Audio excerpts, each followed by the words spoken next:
Bonjour, je m'appelle Aton, je suis acteur, auteur et ex-membre du GIGN et aujourd'hui je suis sur la chaîne YouTube du disrupteur Franck Maes.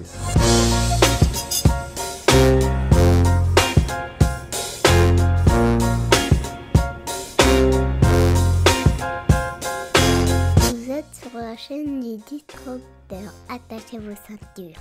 Bah écoutez les amis, aujourd'hui je suis super content parce que je reçois Aton, alias Philippe B, hein, je vais t'appeler Aton parce que ce sera plus facile, donc qui est auteur du livre GIGN, Confession d'un Ops. Alors je vous invite vraiment à lire ce bouquin. Vous savez que je lis peu de livres, même si maintenant on commence à me tailler sur les réseaux sociaux parce qu'à chaque fois je dis ça et je recommande des livres.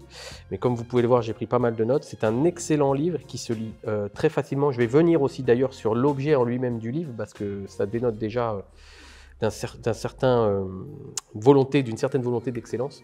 Donc je vous recommande le livre de Aton, je le mettrai bien évidemment en lien dans la description pour toutes les personnes qui veulent l'acheter. Ça ne parle pas que du GIGN, mais ça parle aussi de son parcours et c'est très intéressant de jeter un œil dessus.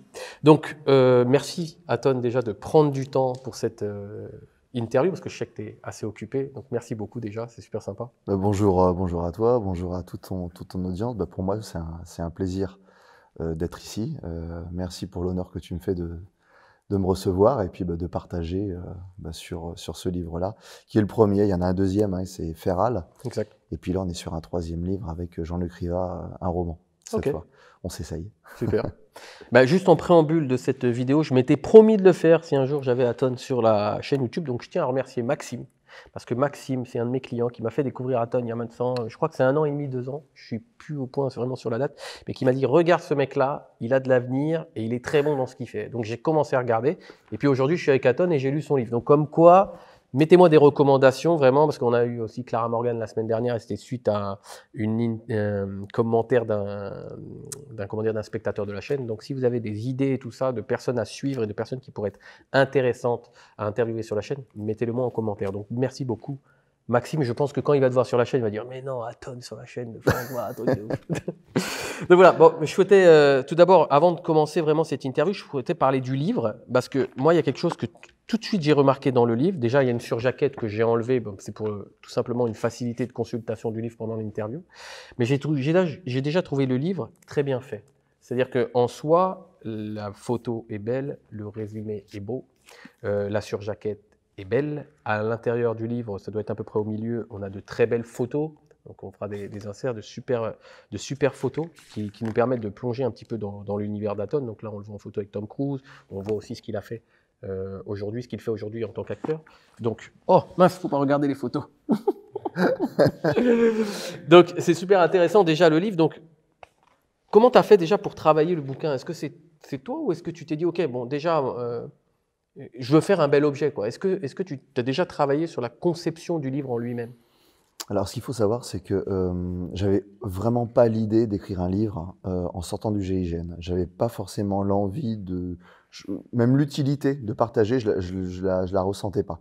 C'est Jean-Luc Riva et François de Saint-Exupéry, donc l'éditeur, à Nimrod, qui m'ont proposé. L'idée a fait son chemin. Ils ont réussi à me motiver avec plusieurs arguments, mais aussi sur le fait de, moi, à 16 ans, est-ce que j'aurais aimé avoir un ouvrage comme ça entre les mains? Et la réponse était oui, c'est-à-dire un partage sans filtre. Après, sur toute la conception du livre, ça, c'est l'éditeur. C'est Nimrod qui, lui, a vu un petit peu la chose. Il m'a demandé des photos. Et ce que je regrette, c'est que tout au long de ma carrière, j'ai pas fait beaucoup de photos. Tu sais, il y a toujours le truc, on va faire une photo mytho militaire. Et du coup, on les fait pas parce qu'on se dit, c'est peut-être un peu abusé de faire. Mais il y a pas mal de photos que j'aurais pu prendre, notamment à l'étranger, en Irak, des choses que j'ai pu voir, où j'aurais pu, alors c'est pas me prendre en photo moi avec un décor, mais il y a des paysages que j'ai en tête et que j'aurais voulu les immortaliser, qui auraient été très bien dans ce livre. Mais bon, on a réussi quand même à trouver quelques photos sur tout le long du parcours, assez sympa. Et ils ont fait le choix et ils les ont mis dedans. Et c'est vrai que la couverture a été travaillée après avec un photographe, Jean-Baptiste Deguet, qui fait pas mal de photos de pubs, plutôt d'objets. Là, en l'occurrence, l'objet, c'était moi. Et on a eu l'idée, c'est Jean-Luc qui a eu l'idée des 2 personnages, parce qu'il me dit, c'est vrai, dans Aton, il y a plusieurs facettes. Alors, je parle de moi à la 3e personne, mais là, c'est vraiment sur le produit, là, l'objet pour la jaquette et il dit ouais, ce serait bien de mettre 2 personnages comme ça, quoi. Ok. Voilà, donc on a essayé de faire quelque chose de sympa, puis bleu gendarmerie, qui rappelle le GIGN, et voilà quoi. Tout est en, comment dire, tout est congruent. Je parle souvent de cohérence sur ma chaîne YouTube, et là, tout est cohérent, c'est-à-dire aussi bien le contenant que le contenu. Et j'y tiens énormément. C'était important pour eux et pour moi aussi. Parfois, il y a des projets, j'ai du mal à me lancer dedans parce que je vois pas forcément l'intérêt ou du partage et tout ça. Mais une fois que j'ai pris conscience et que je suis convaincu que ça peut servir, je vais être très déterminé à faire les choses le mieux possible. Voilà. Donc, on a pris le temps. Là, comme là, pour le roman, ça fait plus d'1 an qu'on est dessus. Mais on veut vraiment, on détaille tout pour vraiment rendre un produit qui soit au mieux de ce qu'on puisse faire et qu'on n'ait surtout pas de regrets. Ok. Alors, si tu veux bien, juste, j'ai fait cette interview un petit peu différemment. C'est-à-dire que j'ai pris des photos et en fait, je vais te donner la photo. Enfin, si tu le veux bien évidemment, j'espère que tu ne vas pas dire non parce que toute mon interview dépend de ça. Donc, je vais te donner la photo au début de la question. Je vais juste tout simplement te poser la question. Qu'est-ce que ça t'évoque cette photo? D'accord. Et ensuite, je te poserai la question si tu le veux bien. D'accord, Okay. Avec plaisir. Et ben, on va commencer tout de suite par la première photo. Qu'est-ce que tu en penses? Alors, écoute, on va te donner cette photo-là. Ah bon, je pense qu'elle est montrée. Hein. Ouais. Léonidas, 300, le film 300. Ça me rappelle un petit peu, moi, le GIGN. Hein, c'est les 300.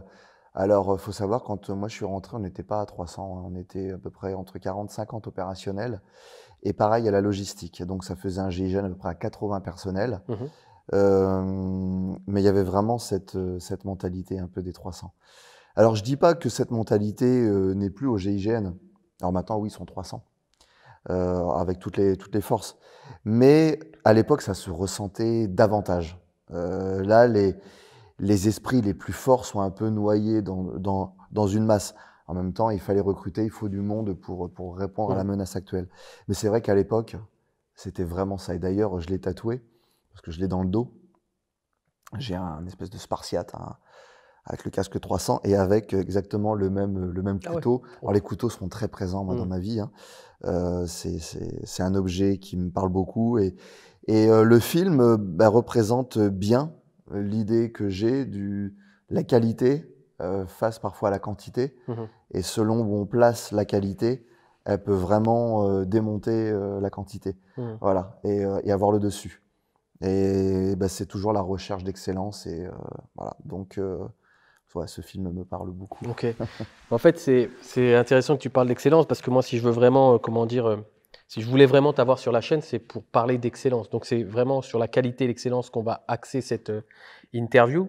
Et pour rebondir sur la photo de Léonidas dans 300, c'est parce qu'en fait, si tu veux, dans ton livre, à plusieurs passages, il y a des références aux Spartiates. Ouais. À plusieurs moments dans le livre, tu en parles, non seulement de ton père qui te parle de l'esprit spartiate, donc très jeune, donc plus l'examen au GIGN aussi, où tu en parles ici également. Donc, quand tu réfléchis à ton entraînement aussi, tu en parles. Donc, en quoi la philosophie spartiate, ça t'inspire justement? Alors en fait, pour mon père, et pas seulement mon père, mais pour les Spartiates, c'est vrai que tout se joue très jeune. Les valeurs doivent être acquises très très jeune. Et j'en suis convaincu, en fait. Même avec mes enfants, c'est vrai que de 0 à 6 ans, même un petit peu plus, j'essayais vraiment de leur parler, pas comme à des adultes, mais presque. C'est-à-dire de les responsabiliser à leur niveau sur certaines choses et de leur dire les conséquences de leurs actes. C'est-à-dire quand ils étaient injustes envers un autre camarade, je ne dis pas c'est pas grave parce qu'il n'y a pas eu de conséquences. Par exemple, ils vont gifler un camarade. Si c'est injuste, non, c'est grave. Et d'ailleurs, on voit très bien qu'il y a beaucoup d'adultes qui ne sont pas en paix avec eux-mêmes parce qu'ils ont des traumatismes qui datent de cette période-là, de 0 à 6 ans. Donc on voit l'importance de donner un cadre très très tôt et avec des références assez imposantes, faire des piliers, créer des piliers de référence très très tôt. Parce qu'en fait, le futur adulte va s'appuyer sur ces piliers-là. Et si en fait on crée un monde imaginaire à un enfant de bisounours, de ci ou de ça, en fait il va prendre une claque un peu plus tard et ça peut créer même des traumatismes bien plus tard et ces références en fait sont plutôt sableuses quoi. Et ça c'est pas bon. Ok. L'esprit spartiate. Donc, si vous n'avez pas vu le film 300... mon père m'a pas trop ménagé, hein, justement, avec ça, ça a été dur. Je lui ai dit, ça aurait pu virer différemment. Il se trouve que les choses se sont bien goupillées et ça a fait ce que je suis. Et aujourd'hui, il est plutôt satisfait du résultat. Il a du mal à dire qu'il est fier. Il l'a dit quand j'ai reçu la Légion d'honneur, mais il a du mal. Mais en même temps, voilà, ça faisait partie c'était sa vision et j'ai sensiblement la même. Après, il y a des choses que j'ai pas forcément répétées sur mes enfants. Il y a eu peut-être une écoute un peu différente, mais voilà. Mais après, chacun fait du mieux qu'il peut avec ce qu'il a. Et voilà, mais c'est vrai que l'esprit spartiate était important pour moi. Le Disrupteur, c'est votre chaîne YouTube. Une chaîne pour briser les codes de l'entrepreneuriat de masse, sans vie et sans créativité. Pour aller à contre-courant de la pensée dominante, des poncifs et des dictates imposés. Dans un monde marketing où la communication se clone à l'infini, il faut tirer son épingle du jeu pour attirer l'attention des clients. Plus les clones se copient, plus ils en perdent en identité. On ne devient pas une référence sur un marché en copiant les autres acteurs. Sur cette chaîne, j'analyse l'image de marques d'entreprises, d'entrepreneurs, de personnalités, de mouvements, d'événements qui marquent les esprits. J'ai créé cette chaîne pour vous donner les clés pour que vous puissiez vous différencier afin de devenir le leader de votre marché en étant innovant et créatif. Chaque vidéo me nécessite plusieurs jours de travail. C'est le prix à payer pour fournir un contenu de qualité. Pour continuer mon travail, j'ai besoin de vous. Si vous appréciez ces vidéos, abonnez-vous à la chaîne et activez les notifications en cliquant sur la cloche. C'est le meilleur moyen de me soutenir. Merci. Ok. Bien écoute, je vais te donner... c'est bien cette photo-là. Oui, c'est cette photo-là. Je te laisse regarder cette photo-là. Puis je te laisse me dire à quoi ça te fait penser, cette photo. Ouais, alors ça fait penser à l'enfance. Alors, sur cette photo, moi, j'ai pas. Si l'enfance est à revivre, j'aimerais pas la revivre. Alors, non pas que j'ai pas eu une enfance heureuse ou c'est pas ça, mais c'est qu'en fait, alors ça peut paraître paradoxal par rapport à ce que j'ai dit avant, mais mon père mettait la barre assez haute dans beaucoup de domaines, et ce qui fait que parfois c'était un peu dur à vivre. Je fais de la gymnastique, il fallait que je sois le premier. Mon père venait au cours, il fallait que je batte des records, quoi, que je fasse des choses extraordinaires. Je me mettais à la musique, il fallait que je sois un virtuose. Et là, là, je pose pour la photo. Hein. Il me met la guitare entre les mains. J'ai pas forcément envie. Hein. Moi, à cet âge-là, j'avais pas forcément envie d'être pris en photo. La guitare est grande, mais il fallait que je joue un vrai morceau. C'était pas une guitare qu'on mettait dans la main d'un enfant juste pour rigoler. Non, c'était mon père, il mettait la guitare, il fallait que je joue, mais que je joue des vrais morceaux. Donc, je prenais des cours au conservatoire de Saintes, qui était très, très élitiste. Et même à un moment donné, le prof a dit à mon père, il ne sait pas, je ne sais pas pourquoi il vient, et je crois que lui non plus, je crois qu'il veut faire autre chose que votre fils. Et j'ai pris d'autres voies. Et après, je me suis orienté vers les sports de combat, qui étaient beaucoup plus en adéquation avec la personne que j'étais et que j'avais envie d'être. Donc, mais la musique, par contre, j'ai toujours été très à l'écoute, très intéressé par la musique, et j'en écoute beaucoup. Mais moi, après, on peut pas avoir tous les talents dans une vie. Alors, je dis pas que j'en ai. Tu peux dire que tu n'es pas un bon musicien, je dis pas que j'en ai. Mais voilà, j'aime la musique, mais là, on voulait me faire de moi un guitariste. Et je crois que là, c'est échec. Hein. Je ne serai jamais. Alors, faut pas dire jamais, mais ça n'a pas été. Non, ça n'a pas été une grande réussite. Je vais compléter ce que tu viens de dire parce que c'était le début de ma question justement parce que tu le dis dans ton livre, tu dis quand ton père t'inscrit au conservatoire, le professeur tu diras, je me demande pourquoi votre fils vient ici, lui-même il ne sait pas pourquoi. Donc très tôt on voit que tu as du mal justement à rentrer dans le cadre, ça on le voit à plusieurs reprises dans le livre et on voit que tu as du mal à être dans le mood. Donc plusieurs fois dans le livre, d'ailleurs, tu transgresses les règles à plusieurs parcours. Bon, pour en savoir plus, vraiment, allez le voir dans le livre, parce que je ne vais pas vraiment tous les citer, parce qu'il y en a vraiment pas mal. Je me souviens d'un moment aussi où je crois que tu étais en caserne de gendarmerie, tu étais en...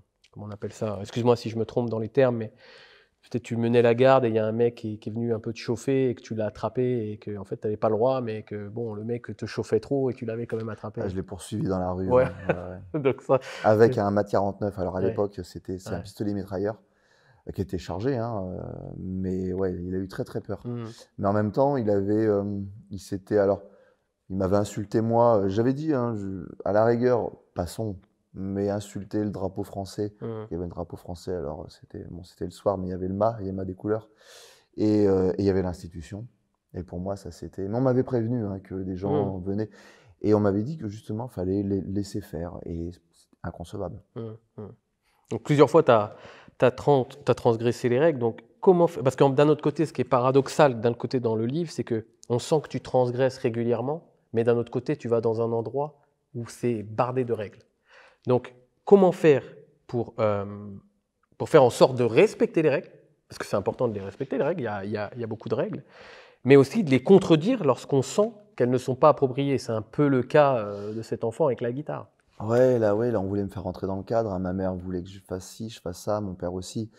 Et très jeune, j'avais envie de vivre ma vie. Et quelque part, le discours de mon père, le discours théorique des Spartiates, d'être un homme, de pouvoir faire ses choix, d'assumer ses choix, bah là, c'était pas les miens, c'était les siens. Et moi, je voulais vraiment. Après, transgresser les règles, je crois que je l'ai toujours fait. Et je crois que je le ferai toujours. Il n'y a pas si longtemps que ça, il y a des choses que je ne peux pas raconter comme ça. Et tu vois, je disais hier, je te disais tout à l'heure, hier, quelqu'un qui m'insulte sur les réseaux sociaux passe encore. Je veux dire, des haters, j'en ai plein. On peut mettre ça sur le compte de la jalousie, ou le mec, je ne suis pas à son goût, et à la rigueur, je m'en fous complet, quoi. Par contre, les menaces, qu'on me menace sur mes réseaux sociaux ou physiquement, là, ça passe pas. Et c'est vrai qu'hier, j'ai donné rendez-vous à un abonné qui n'est pas venu. Et ça, c'est pas assez hors cadre. C'est pas, voilà. Je devrais pas le faire. Je devrais pas le faire. Mais comment tu fais pour le sentir quand tu dois sortir et quand tu dois te conformer? En fait, ce que j'essaie de faire, c'est de faire un peu comme en gestion de crise, hein. C'est-à-dire, j'émets l'hypothèse de dévier et j'essaie d'évaluer les conséquences que ça a. Alors, sur moi, sur autrui, tout ça. Quand les conséquences sont que sur moi et un petit peu sur autrui, mais que c'est calculé, que c'est sur ma famille et que je peux gérer, et que moi, en fait, vivre avec ce que je dois endurer, si je dois accepter les règles, c'est trop fort pour moi, je les transgresse. Par contre, une chose est sûre, c'est que j'accepte la sanction. J'accepte, je prends la responsabilité de mes actes. Je roule à 250 sur l'autoroute, je me fais arrêter parce que j'estime que je dois être le temps de trajet, voilà, c'est trop long et le temps est trop court. Donc, j'axe sur la vitesse, je prends mes responsabilités. Alors, je dis surtout pas, il faut pas le faire. Mais si je le fais, ça reste dans une certaine maîtrise parce que j'ai été formé aussi. Il y a un passé à tout ça. C'est quand je fais les choses, c'est que je me sens capable de les faire et de les assumer, surtout. Donc oui, j'ai transgressé les règles et je pense que je suis allé aussi vers le GIGN, vers l'armée, parce que justement, on allait me cadrer un peu. Et si je n'étais pas rentré dans le GIGN, je pense que j'aurais une autre carrière, mais face au GIGN. Et les règles, pour moi, la loi n'a pas été la... Pour moi, c'est plus... les règles sont plus d'un point de vue moral, éthique, plutôt que le code de procédure pénale ou code pénal. Ou la loi en elle-même, parfois j'ai du mal avec certaines lois. Mais bon, après, c'est comme tout, il faut savoir faire avec, les accepter parfois, et quand on transgresse, assumer, voilà, et payer. Ok, c'est très intéressant parce que souvent je dis aux gens, méfiez-vous justement de pas être trop dans le cadre et d'un autre côté de ne pas trop transgresser le cadre. Mais c'est un curseur qui est quand même, tu vois, assez difficile. C'est très fin, alors ça paraît prétentieux de dire ça, l'intelligence, mais c'est à l'intelligence de chacun. C'est de faire des choix, voilà. La vie est faite de choix de toute façon. Puis si je me plais pas ici, je vais ailleurs. Bien sûr. Alors, tu m'excuseras, mais j'ai noté beaucoup de choses sur ton livre. Hein. Même, pour être honnête, j'ai dû enlever quelques passages que je voulais mettre dans l'interview parce que sinon, on aurait fait une interview de 5 heures. Donc, je me doute bien que 5 heures, c'est dire bien que tu sois là, mais 5 heures, c'est un peu J'en ai abusé. fait une, hein, l'une de mes premières interviews a duré 5 heures. Ouais. Bon, bref, je te rassure, on va faire plus court. C'est le preneur son qui était comme ça, c'était dur pour lui. Donc, écoute, j'ai noté quelques passages et je voudrais t'en parler. Donc, dans le livre, tu dis non, moi, je vais lire le passage du livre. Non, mon père n'était pas un tendre à la maison, rien ne faisait dans la facilité. Mais cette éducation à la dure m'a rendu les difficultés de la vie plus acceptables. Et surtout, elle m'a donné les moyens de les surmonter. Donc, en quoi la difficulté forge l'excellence?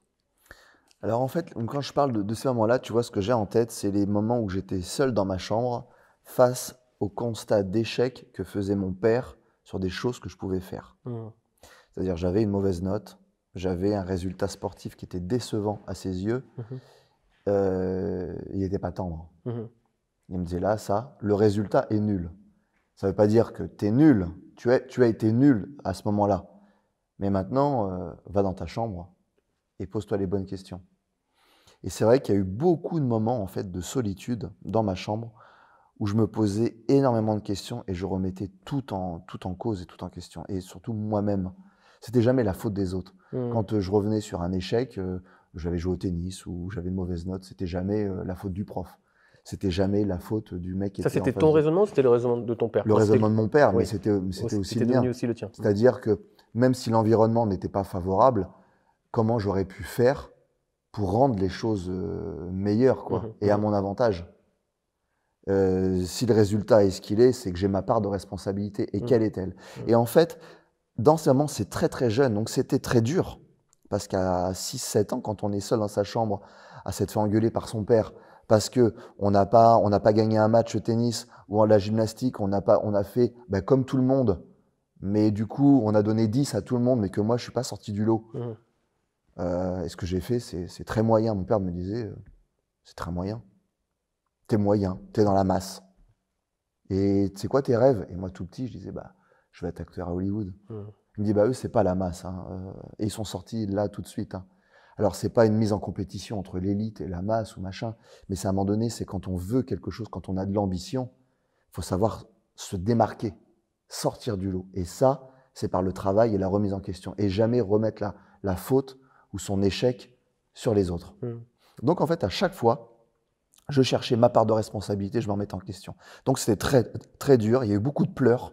J'ai souvent pleuré, moi, seul dans ma chambre, à me remettre en question.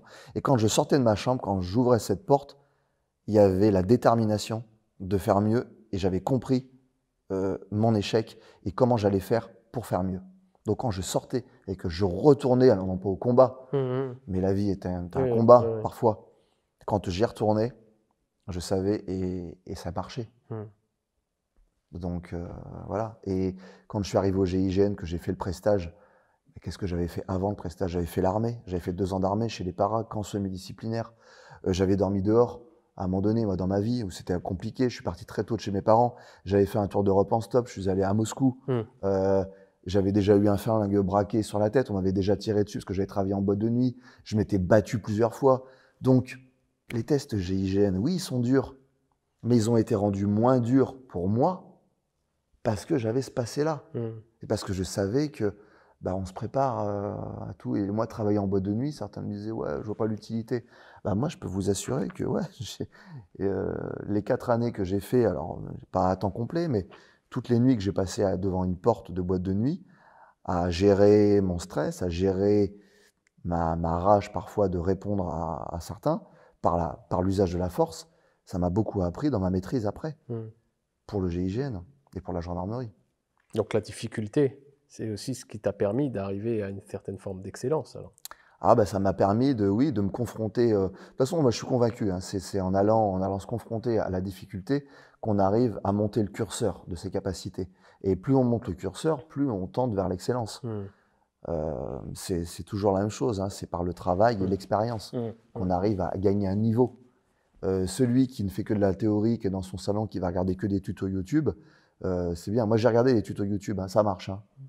Mais quand je vais dans ma salle de bain pour refaire les réparations que j'ai vues, qui étaient très, très faciles pour le professionnel, mais ce mec-là, s'il est professionnel et qu'il fait des tutos, c'est qu'il a un niveau. Donc, le tuto, c'est bien, mais la pratique, je vais en apprendre davantage. Donc, voilà, c'est toujours confronter la lecture de certains ouvrages et puis de certains philosophes même, et puis la mise en application dans la vie.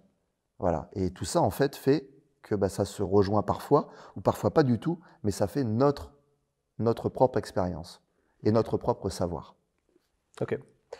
Alors, il y a plusieurs passages du livre qui m'ont marqué concernant la sélection drastique, je dis bien drastique, du GIGN, qui représente la crème de la crème. Alors, tu lis à plusieurs passages la crème de la crème dans le livre, et j'ai pris un passage, moi, dans le livre qui m'a bien parlé. Il y a une graduation à la motivation, et chacun doit connaître son propre curseur. Ça rejoint un petit peu ce qu'on a dit là.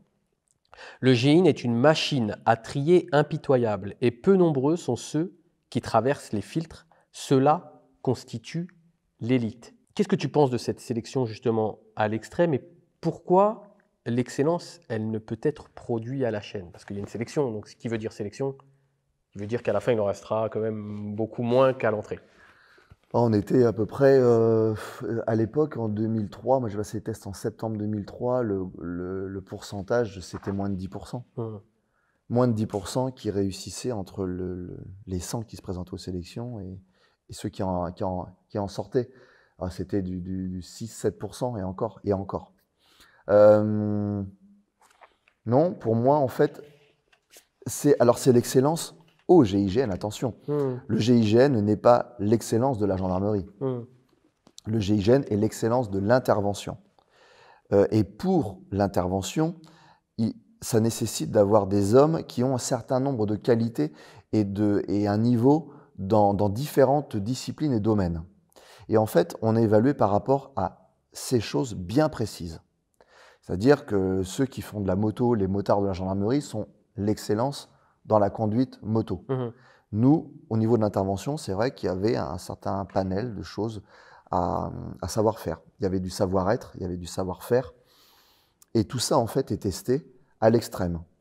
Et ce qui fait que si on n'a pas le niveau, on rentre chez soi. Et sincèrement, moi, je pense que oui, c'est dur. Alors, j'ai des camarades qui ont échoué, qui auraient peut-être à d'autres moments de leur vie, parce qu'en fait, la vie, c'est pas un long fleuve tranquille. Il y a des moments où on est capable de, il y a des moments où on n'est pas capable, et puis rien n'est figé. Donc, ceux qui échouent en 2000 peuvent réussir en 2002, et puis foirer en 2003. Voilà, fallait présenter en 2002 si c'était le bon timing. Donc en fait, il y a une question de timing, de qualité à avoir, et ça en fait, c'est de l'intelligence de situation. C'est dire, voilà, si je les présente en 2001, je suis pas prêt. Parce que physiquement, je suis pas prêt. L'expérience, le savoir-être, je l'ai. Ça, c'est des choses qu'il fallait avoir. Le sens collectif, le sens de l'engagement, certaines valeurs. Si on ne les a pas, on est très vite démasqué sur les tests. Et là, c'est rédhibitoire. C'est terminé. Maintenant, les capacités physiques, ça se travaille. En 2001, j'étais bon, mais il fallait être très bon, voire excellent. Donc, j'étais pas prêt. En 2002, j'étais presque prêt. Mais au niveau timing, ça le faisait pas, j'avais pas l'âge. Et en 2003, le timing était parfait. À moi d'être là, au rendez-vous, et de faire les choses. J'ai réussi à passer. Ça a fait que je me suis retrouvé parmi l'élite. Et alors aujourd'hui, c'est vrai qu'avec le politiquement correct, faut pas dire, voilà, je fais pas. C'est pas humble de dire, je fais partie. Mais si, c'est une fierté. Pour moi, ça a été une fierté d'avoir été au rendez-vous et d'avoir fait partie de l'élite. Chose que tout le monde ne peut pas accéder. C'est un luxe. L'excellence est un luxe. On se donne les moyens. Comme on va se donner les moyens pour acheter dans le domaine du luxe un sac Louis Vuitton, ça coûte cher. Une montre Patek Philippe, ça coûte cher. Quand on veut se l'acheter, il faut travailler pour faire de l'argent. Et avec cet argent, on va acheter. En fin de compte, pour rentrer au GIGN, il y a un travail à fournir. On n'achète pas sa place, là par contre. Mais on travaille, et quand on a réussi à faire un bon travail, ça passe. Après, il y a aussi le facteur chance sur les blessures. J'ai vu des gars qui se sont blessés, mais presque au dernier moment, et une blessure qui faisait que c'était terminé pour eux, quoi. Là, c'est regrettable, mais ça fait partie de la sélection. Voilà. C'est comme ça. Et on a ouvert un petit peu les vannes, je vais dire, après, vers 2007. 2007 et ensuite, là, actuellement, avec le GIGN 3.0, parce qu'en fait, il y a une telle menace en France avec le terrorisme, ça on le savait. En 2003, on savait très bien ce qui allait se passer en 2015. On n'est pas naïf. On avait observé ce qui se passait à l'étranger. On connaissait les modes opératoires. On savait que ça allait arriver. On s'y est préparé. Maintenant, voilà, on peut pas tout stopper. On fait notre maximum. Toutes les unités en France font leur maximum, mais il faut un certain niveau. Mais il faut aussi un certain nombre de personnel. Et à un moment donné, en 2003, on s'est rendu compte, et c'est pour ça qu'il y a eu le reportage des Racines et des Brel, c'était pour humaniser un peu les tests, parce qu'il y avait des gens qui disaient bah, « moi je ne me présente pas, c'est surhumain ». Alors c'est pas surhumain, mais c'est très bon, oui. Effectivement, ça demande beaucoup de travail et beaucoup d'entraînement. Et c'est vrai qu'il a fallu recruter, donc on a baissé un peu ce niveau. Exigence physique. C'était en quelle année ça qu'ils ont baissé? 2007, à peu près après 2007. C'est-à-dire que, comme il fallait un peu plus de monde, on s'est rendu compte que si on restait sur les mêmes exigences, bah on restait à moins de 10%, à 5-6%. Et là, il faudrait beaucoup de temps, puis il y avait des départs en retraite. Donc c'est très dur. À un moment donné, on était même en sous-effectif, mais très, très longtemps, on était en sous-effectif. Ce qui fait qu'on avait un rythme très soutenu. Rythme très soutenu, qui dit fatigue, dit blessure, et dit encore sous-effectif. Et à un moment donné, il faut pallier à ça. Donc, il faut travailler. Et en 2007, la question, c'était... Alors là, c'est vraiment du off, hein, si je peux dire. C'est un scoop, parce qu'on nous a réunis dans une salle de réunion, et on n'était pas nombreux, on était une quarantaine, les opérationnels. Et là, le patron, qui était Frédéric Gallois à l'époque, nous dit, ça c'était en 2005, il dit, voilà, bon, il va falloir recruter. Donc, le niveau, on va peut-être être un petit peu moins regardant sur certaines choses. Alors nous, déjà, on avait les boules. Parce que nous, on se dit, bah, nous, on nous a demandé ça. Les mecs qui vont arriver derrière, on va leur demander moins. Ils n'ont pas le même stage, ils n'ont pas la même formation. C'est pas les mêmes guerriers, quoi. Mais en fait, l'un dans l'autre, on retrouve toujours à peu près ce même noyau dur. Après, il y en a un peu moins bons. Et au GIGN, tout le monde n'a pas la première place dans l'émission. Ça, il faut être très clair là-dessus. Il y a des gens qui sont très bons et il y en a qui sont excellents. Voilà, qui seront plus sollicités que les autres. Alors, attends, excuse-moi juste. Ça veut dire qu'il y a des gens très bons chez l'élite et il y a des gens excellents chez l'élite. Oui. Donc, ils sont excellents d'excellents. Oui. Ah oui, et c'est des gens qui s'entretiennent. Et puis dans la durée, alors parfois, ils sont excellents pendant 3-4 ans, et après ils fatiguent, parce qu'on est humain. Tout ce qu'il faut se dire que ça, c'est de l'humain. Et puis il y a des très bons qui ont un jour une prise de conscience sur une mission, et qui deviennent excellents. C'est très... Voilà, c'est ça en fait. Et puis ça dépend du commandement, du management. Ça dépend de tout ça aussi.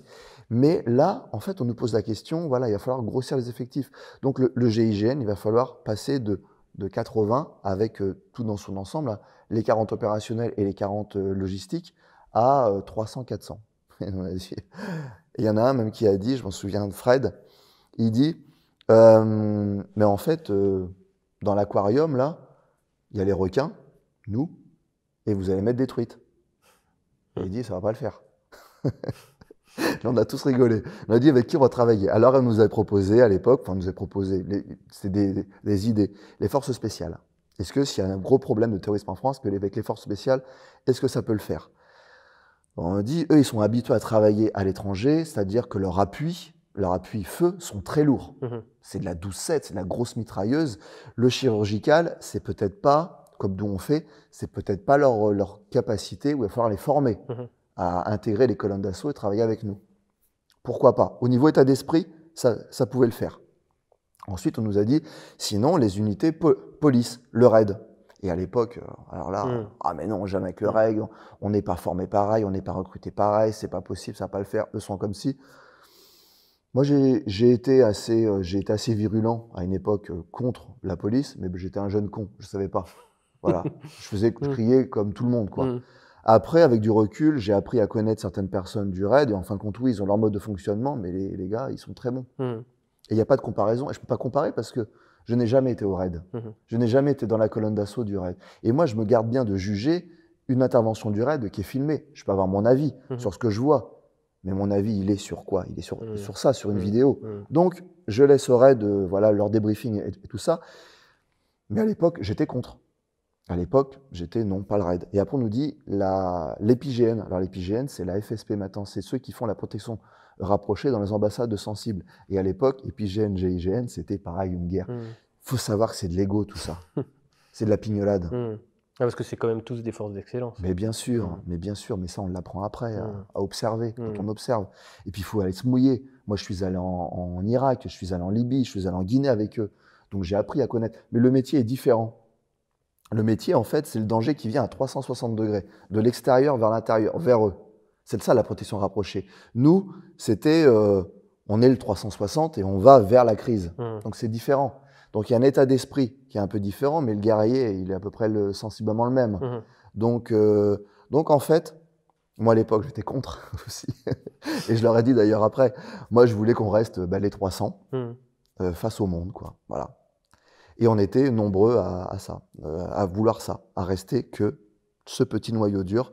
Et puis on nous a imposé la restructuration avec l'EPIGN, le GSPR, et on a fait, en fait, on a juste modifié les lettres qui étaient GSIGN en GIGN. C'était plus porteur. On nous a demandé de travailler sur l'écusson. Bon, c'était une fumisterie, parce qu'on savait très bien qu'il allait rester le même. Il était connu dans le monde entier. Et on a rajouté, en gros, GIGN, les 4 lettres. Et en fait, il a fallu faire avec ça. Donc, il y avait plusieurs possibilités. Il y avait soit le choix de rester, et auquel cas, il fallait apprendre à travailler ensemble et ne pas pester tous les jours, râler, parce qu'on ne va pas au GIGN en râlant le matin, c'est pas possible. C'est un travail passion. Et puis, ou alors, c'était rester, faire avec ou partir. Certains ont fait le choix de partir. Très dur, hein. Quitter le GIGN comme ça, c'est très très dur.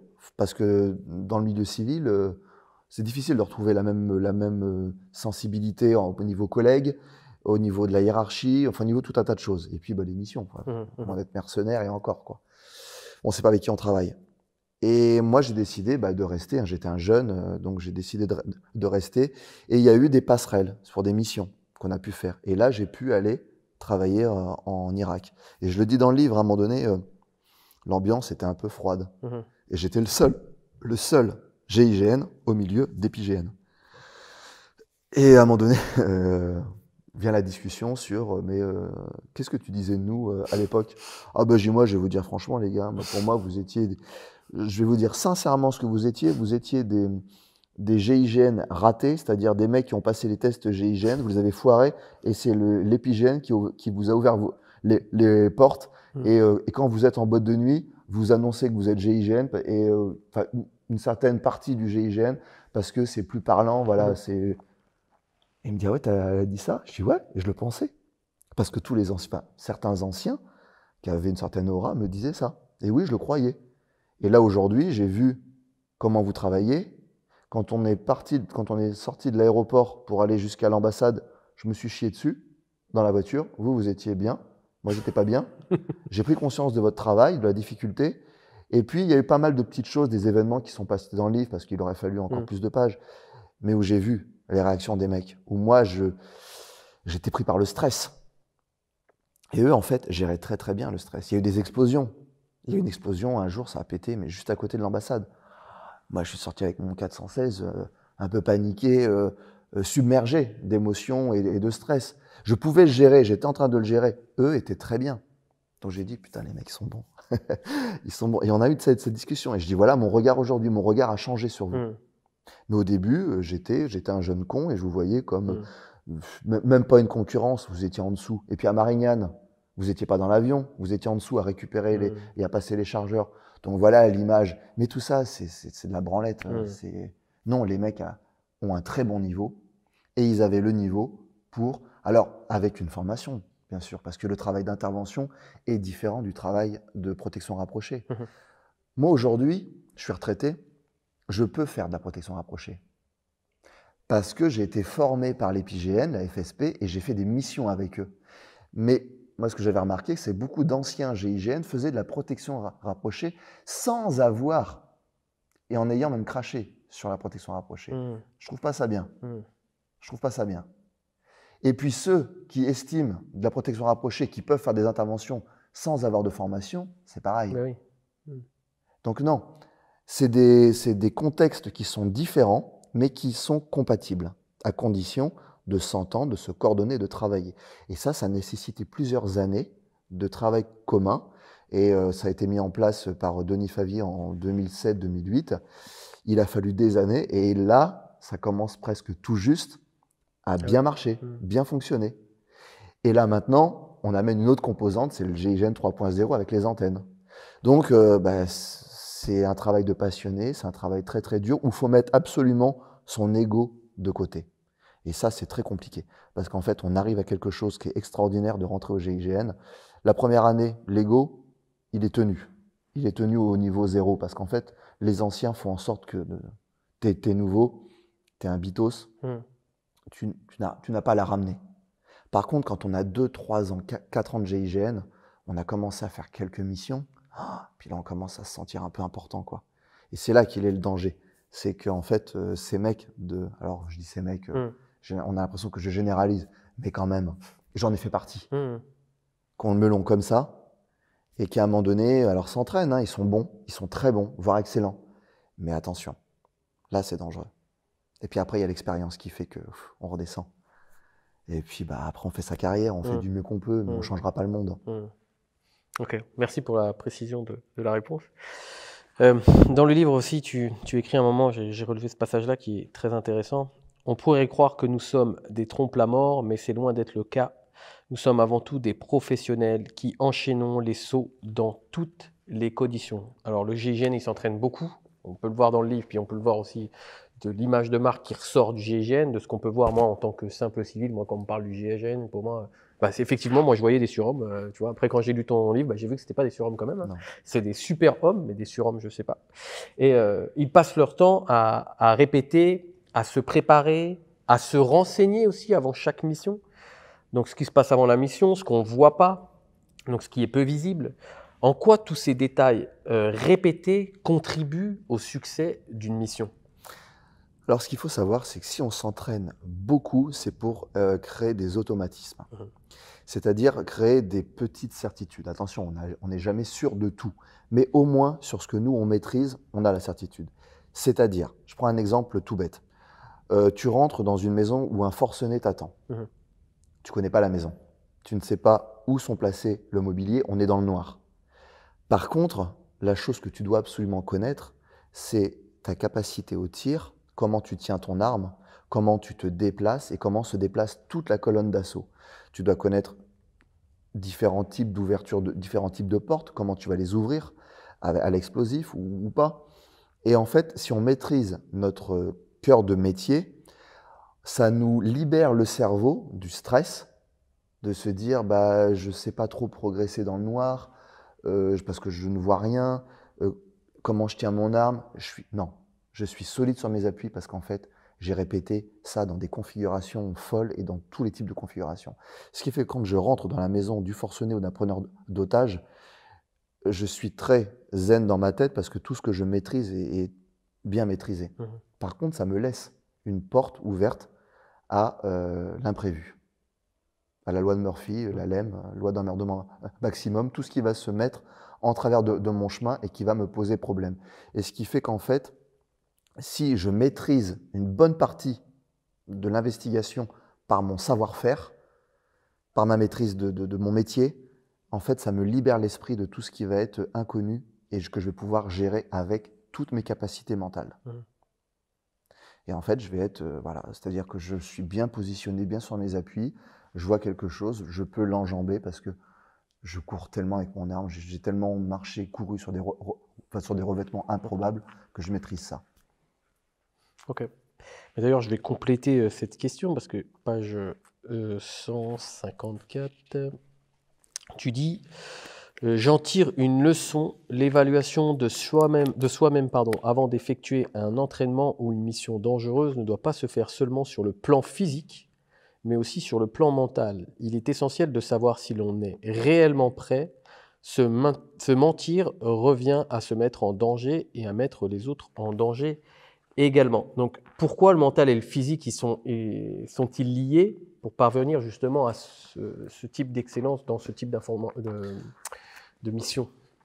L'exigence des missions, vous savez, tu sais, quand le GIGN intervient, on est le dernier rempart, quoi.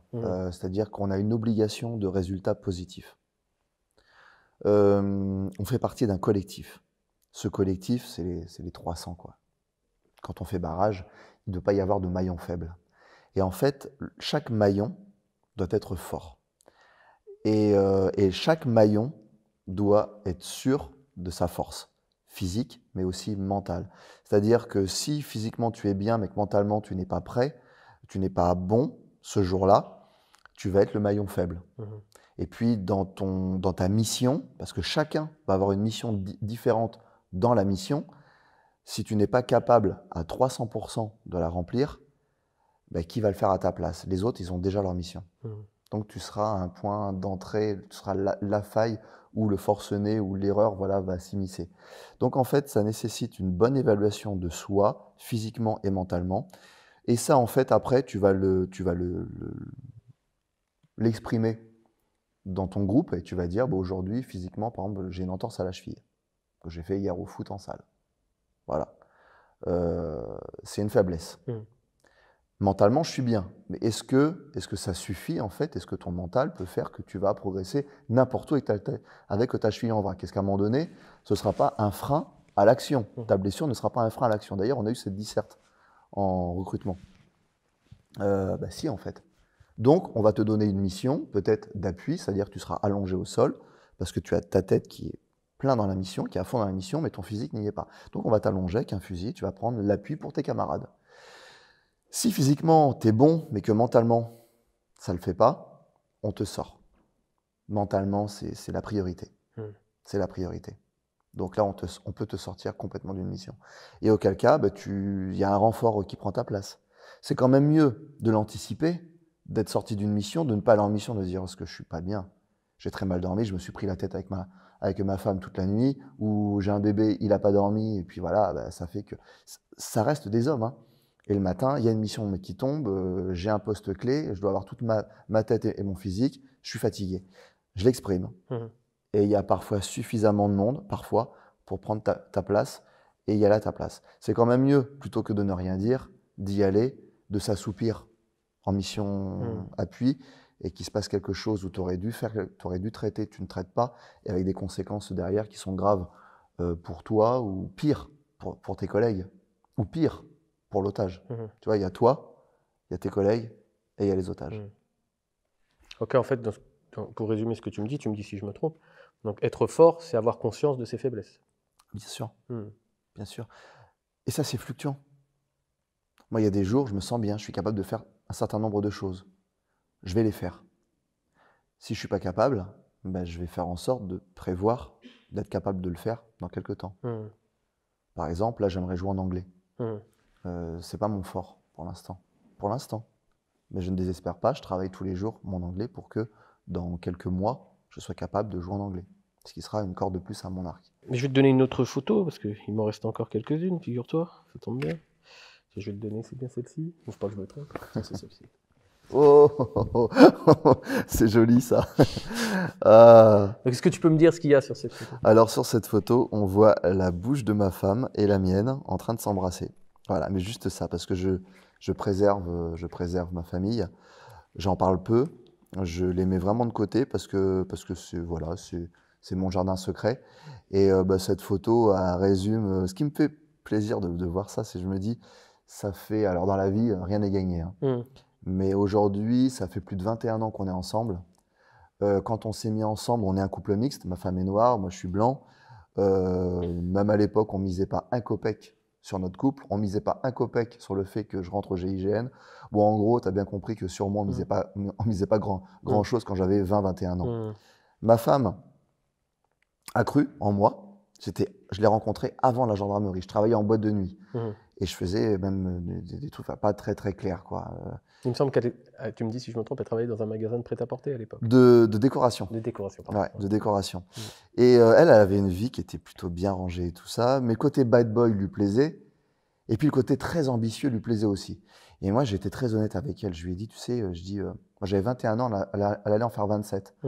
On a un peu plus de 5 ans d'écart. Et elle avait envie de se poser, de se mettre en couple et tout ça. Moi, pas du tout. Et je lui ai dit, tu sais, sincèrement, si tu trouves quelqu'un, fonce. Parce que moi, en fait, ma priorité, et ce sera toujours le GIGN et mon projet d'acteur avant toi. Tu passeras toujours en second plan. Bon, fallait l'entendre. Hein. Et elle m'a dit, écoute, ok, on va voir. Et puis, après avoir été 6 mois avec elle, j'ai mon père un jour, je m'en souviendrai toujours, qui me dit mais tu vas toujours à Toulouse. Moi, j'habitais Saintes, elle habitait Toulouse. Elle m'était rendu là-bas tout le temps. Quoi. Puis à l'époque, moi, je sortais avec plusieurs filles. Enfin, c'était un peu, mais honnête, hein, je disais. Et puis, Elle me plaisait bien, quoi. C'est vrai que j'étais tout le temps rendu chez elle et tout. Et mon père me dit, bah, engage-toi. Je dis, oh là là, non, non, non. Bon, il me dit, tu risques de la perdre alors. Puis là, j'ai réfléchi. Je dis, est-ce que j'ai vraiment envie de la perdre? Non. Et un soir, je m'en souviens, j'étais surveillant dans un CFA de nuit. Et j'étais allongé sur un lit, une place, avec tu sais, les chambres vraiment minimum, quoi. Et je me posais des questions sur ma condition et tout ça, sur ce que j'allais faire, et puis avec elle, quoi. Je regardais le plafond, et là, j'ai pris conscience, je me suis dit, bon, est-ce que ce serait pas le moment d'avoir une femme? Enfin, j'ai 21 ans, et de dire de prendre la responsabilité. Pour moi, c'était une responsabilité de dire je suis en couple, c'est-à-dire que j'assume pour deux. Donc j'ai pris mon téléphone, c'était un Itinéris, petit Itinéris à l'époque, j'ai sorti l'antenne. Ils savent pas, peut-être, les gens, ce que c'est. Mon téléphone avec le clavier, tu tires l'antenne. Un clavier. Voilà, ouais. Et je compose le numéro et je l'appelle. Et je lui dis, oui, c'est moi, écoute, est-ce que tu veux toujours, est-ce qu'entre nous, ça, c'est toujours bon? Elle me dit, bah oui, oui, qu'est-ce qui t'arrive? Je dis, non, en fait, voilà, je voudrais te dire qu'aujourd'hui, tu sais, je t'avais dit que si tu rencontrais quelqu'un, de partir, quelqu'un de sérieux, que moi, je n'étais pas sérieux, je dis, là, je compte vraiment m'engager avec toi, ce qui fait que tout ce qui t'arrive de bon ou de mal, ça passe par moi. Surtout ce qui t'arrivera de mal, ça passera par moi. Tu n'es pas toute seule. Mais comme c'est une grosse responsabilité, j'avais besoin de réfléchir. Et aujourd'hui, je te le dis que oui, tu as un homme sur qui tu peux compter et que personne ne te fera du mal parce que je suis là. Et puis, si tu as un problème, n'importe quel ordre qu'il soit, tu m'en parles et je serai là. J'arrêterai ce que je fais pour être avec toi. Maintenant, c'est vrai que je veux être GIGN, je veux être acteur. Ça fera partie de ma vie. Et ça, je ne veux pas, là-dessus, c'est un gros engagement de ta part aussi. Et elle m'a dit, oui, je te suis. Et elle me suit encore. Voilà. Bon, bah, tu as répondu un petit peu à la question que je voulais te poser, mais je vais te la poser quand même par rapport aux deux passages qui vont comment dire, étayer cette photo. Donc tu dis dans le livre, moi c'est vraiment comment dire, des passages qui m'ont peut-être le plus marqué, parce que je suis marié et j'ai aussi un petit garçon, donc ça m'a vraiment beaucoup marqué ces passages-là. Tu dis, mes enfants ne s'habituent toujours pas à mes absences et j'ai parfois la sensation de rater quelque chose avec eux, comme si des pans entiers de leur enfance m'échappaient. Donc ça, je précise que c'était avant de partir en mission en Irak.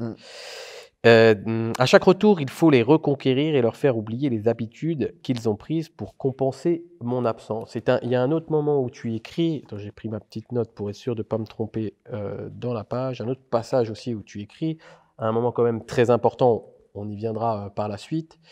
Ta femme te demande quelle est ta place dans la colonne d'assaut. Tu lui réponds, donc c'est la retranscription d'une conversation téléphonique, et tu lui réponds... quoi ma place? Elle te répond, quel est ton numéro dans la colonne? Dis-moi la vérité. Donc tu lui réponds, ne t'inquiète pas, tout va bien se passer. Et puis, au pire, s'il m'arrivait quelque chose, arrange-toi pour que l'on ne retienne que ce que j'ai fait de bien. Elle te répond, c'est une femme de caractère, hein, on le voit. Hein. Je t'ai demandé ta place, Philippe. Et donc tu réponds, dans le groupe de tête, voilà, on nous fait confiance, vois-tu. Ce qui arrive après, c'est de la destinée.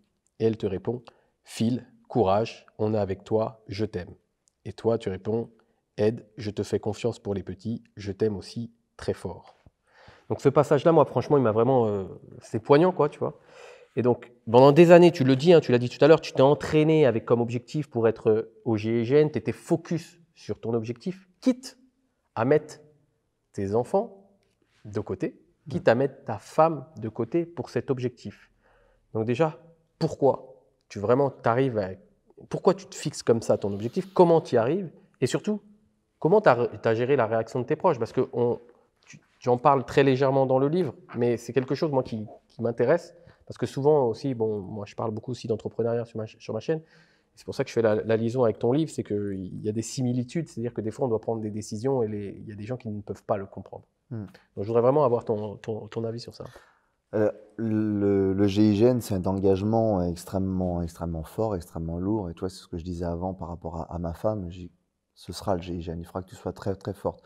Ce sera un engagement de ta part.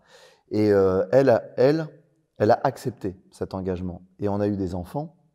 Et les enfants, en fait, eux, n'ont pas choisi que je sois GIGN. Donc, pour eux, c'est dur quelque part. C'est dur pour eux, mon absence, mais ils n'ont connu que ça, ils n'ont pas d'autres références.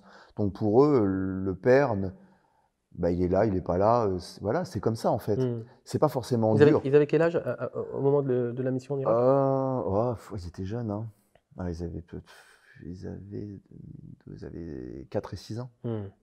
Ils avaient 4 et 6 ans, donc c'est vrai que c'est à l'époque où, comme je disais tout à l'heure encore, tout se construit. Alors, j'avais pas beaucoup de moments avec eux, mais c'est vrai que ces moments que j'avais, on a toujours axé la relation sur la communication. Je les ai jamais trop ménagés. Je leur disais quand c'était bien, je leur disais quand c'était pas bien, mais je leur donnais des conseils, un avis. Encore mon fils, il y a quelques jours de ça, fait des choix. Je suis entièrement d'accord avec ses choix. Là, il veut faire une année sabbatique après le bac. Moi, il n'y a pas de souci. Si c'est pas ce qu'il veut faire, autant qu'il fasse une année sabbatique. Mais attention, c'est pas une année à rien foutre. C'est une année à parcourir le monde et justement, ça va être l'année peut-être la plus chargée de sa vie. Parce qu'il va chercher qui il est et connaître son environnement. Mais c'est vrai que c'était un choix de les mettre un peu de côté au bénéfice du GIGN. Et le GIGN, c'est une grosse machine où on ne fait que passer, en fait. Donc quand on quitte, faut pas avoir de regret à se dire, en fait, j'étais qu'un numéro de brevet, je suis passé, j'ai été remplacé, la situation en France, elle n'est pas meilleure. Et tout ça pourquoi? J'ai quand même loupé. J'ai eu cette question. Et au final, je me dis que le père que je suis, c'était comme ça. À moi de donner de la qualité dans ces moments, mais on ne peut pas tout faire bien dans la vie. Et si on court après tout pour tout faire bien, on se prend les pieds dans le tapis, on se vautre. Donc j'ai tout fait pour être un bon GIGN. Avec le recul, d'après ce que disent mes pairs, j'ai été un bon GIGN. Donc ça, voilà, je suis satisfait de ça. En étant un bon GIGN, j'ai donné quelque part un point de référence dans le sens de l'engagement et dans certaines valeurs à mes enfants. J'ai donné un certain exemple. Et en tant que père, je pense qu'il y a eu, oui, des manquements par l'absence, des moments où j'étais très fatigué, où j'avais l'opportunité de faire des choses, mais la fatigue était telle que je ne pouvais pas. J'ai préféré me reposer plutôt que de vivre des moments parfois avec eux. C'est dur, mais j'ai essayé quand même de donner de la qualité dans certains moments. Vraiment. Et je pense que j'ai quand même été présent d'une manière ou d'une autre, par le biais de ma femme aussi, et j'ai toujours eu des exigences quant à leur éducation. C'est-à-dire c'est pas parce que je suis absent que je vais pas faire la police en rentrant, quoi. C'est pas parce que je suis absent que je vais laisser passer la médiocrité rentrer dans ma maison. Voilà. Donc ça reste ma maison. Là, je suis encore très souvent absent. Mes fils connaissent les règles. Là, maintenant, ils sont grands. Ils ont 15 et 17 ans. C'est presque des hommes. Hein. Il y a de ça des années en arrière, ils auraient été à la guerre. Donc, moi, j'ai toujours cette vision. Ils ont le sens des responsabilités. Ils savent que quand je ne suis pas là, ils prennent un certain relais dans la défense de la maison, dans la protection de leur mère et tout ça. Et ils savent faire. Voilà. Et quand je suis là, on communique énormément. On fait des sports de combat ensemble. Maintenant, je fais de la musculation un peu avec mon plus grand. Alors, il monte en niveau, il me rejoint. Alors, je le laisse un peu, voilà, je l'observe, je lui donne des conseils. Et puis, il y a des moments, et à un moment donné, il me dépassera. Mais oui, j'ai pas tout fait bien. Ça, j'en ai conscience. J'aurai peut-être des reproches plus tard, et je les accepterai, j'en prendrai la responsabilité. Et je leur expliquerai quels étaient mes choix. Après, ils sont en accord avec ça ou pas. En tout cas, moi, je les aime. Je leur ai donné beaucoup d'amour. Ma femme leur donne beaucoup d'amour aussi. Et on fait du mieux qu'on peut avec ce qu'on a. Voilà. Tu veux pas les mettre à la guitare? Mes enfants, alors là, par contre, il y a un truc. C'est vrai que dès qu'ils m'expriment un souhait, c'est là où je suis pas très bon. Ma femme me le dit. Je suis un peu papa gâteau et c'est pas pour combler l'absence, mais j'ai envie qu'ils manquent de rien. Et quand ils me disent, ah ben tiens, bon, mon plus petit, souvent, le plus jeune, lui, il a plein de choses en tête. Ah, j'aimerais bien faire, s'il s'intéresse à beaucoup de choses. Et en fait, dès qu'il s'intéresse à un sujet, je vais lui donner par exemple, s'il se met à la guitare, je vais lui trouver une Ibanaise, le truc dernier cri qui va me coûter une blinde, et je vais lui donner, et voilà, et ça va durer 1 mois, et après il va la mettre dans un coin. Et après je vais l'engueuler, je vais dire, putain, tu m'as fait payer ça. Je vais dire, mais je t'ai rien demandé, papa, c'est toi qui me l'as. Bon, voilà, parce qu'on essaie de donner au maximum. Mais après, j'essaie aussi parfois de ne pas leur donner pour qu'ils aillent chercher eux-mêmes les choses, comme moi ça m'arrivait. Mais c'est dur, c'est dur.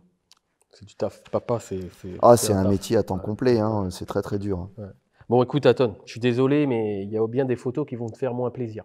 Hein. Enfin, je pense, vu que j'ai lu le bouquin, je pense qu'elle va te faire moins plaisir. Donc, je te laisse me dire qui est cette personne.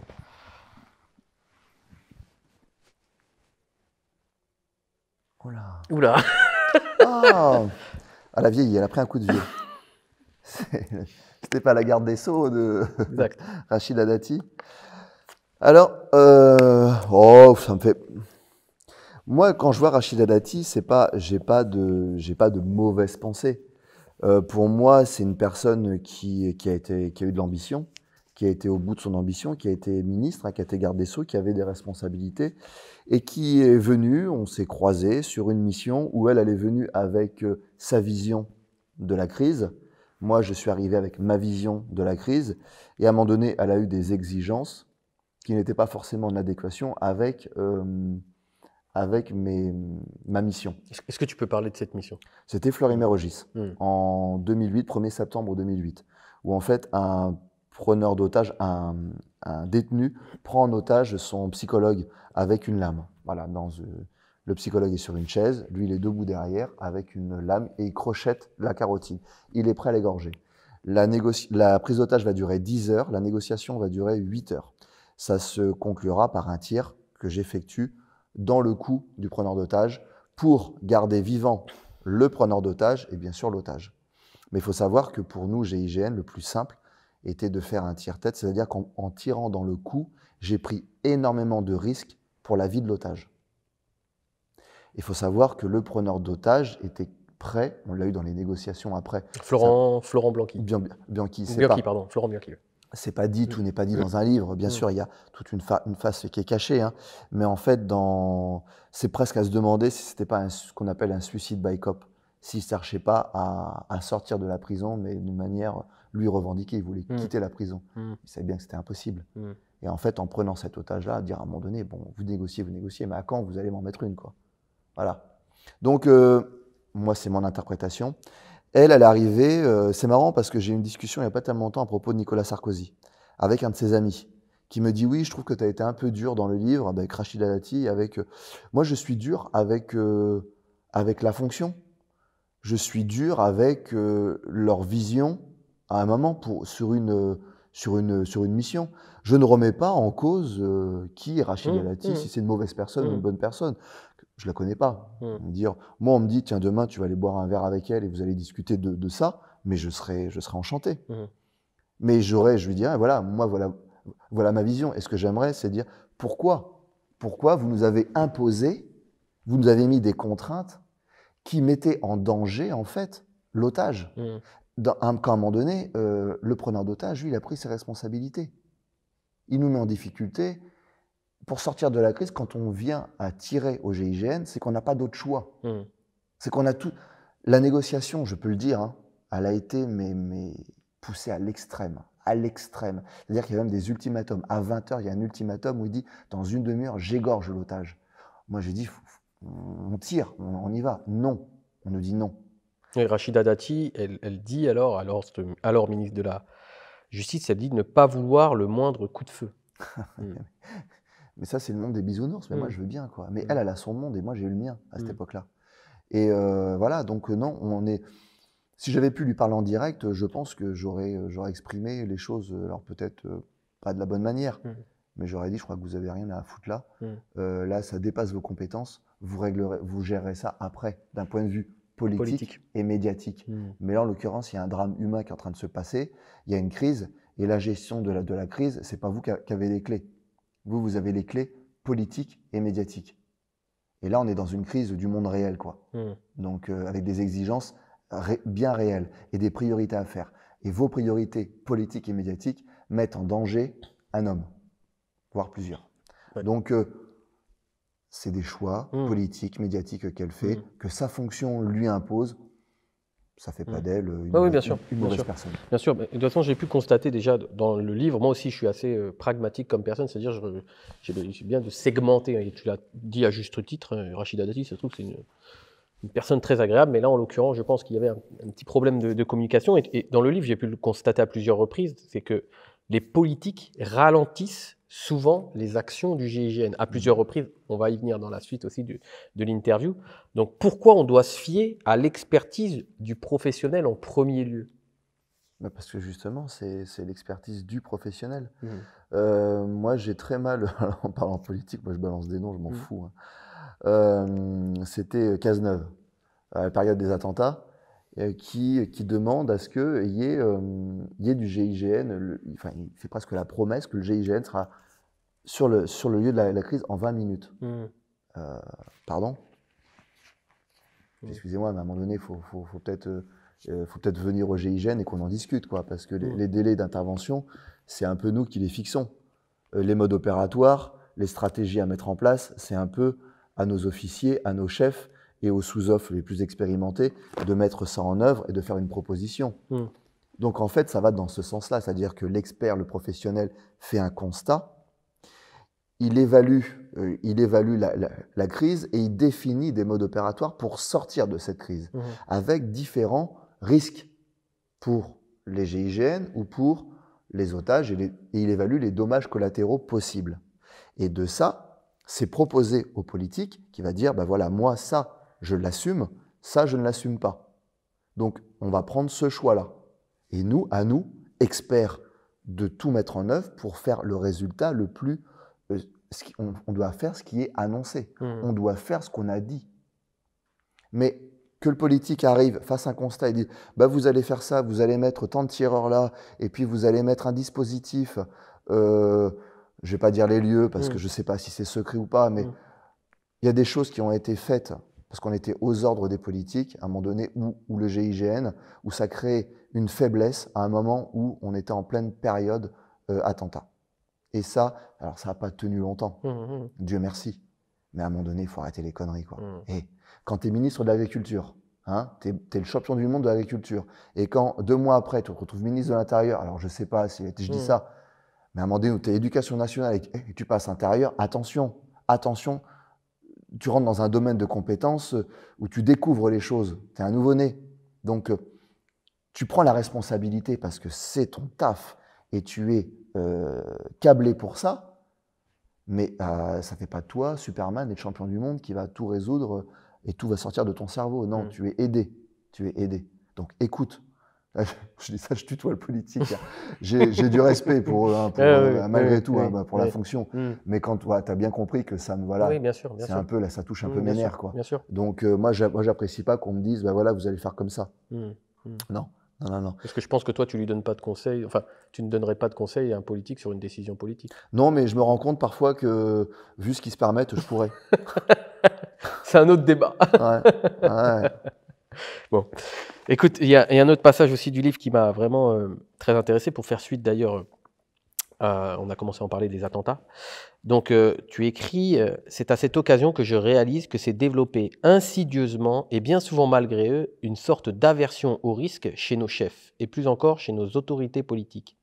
Cette aversion, semblable au principe de précaution qui prévaut de plus en plus dans nos vies courantes, implique qu'il vaut mieux avoir tout en ne prenant aucune initiative que de risquer de jouer sa carrière ou sa vie pour une noble cause. Ou encore, la culture des risques n'est rien d'autre que la connaissance approfondie des mécanismes de la prise de décision. » Donc c'est super intéressant ce que tu dis, parce que comment la culture du risque peut permettre d'évoluer? Bon, on en a parlé un petit peu déjà, mais si on peut vraiment approfondir le sujet, ça m'intéresse.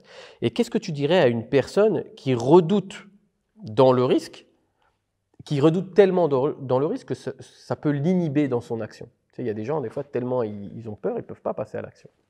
Bah, c'est qu'en fait, on a tous des rêves quand on est enfant. Il y a toujours un chemin pour y arriver. Ça vient d'une grande phrase. Hein. Là où il y a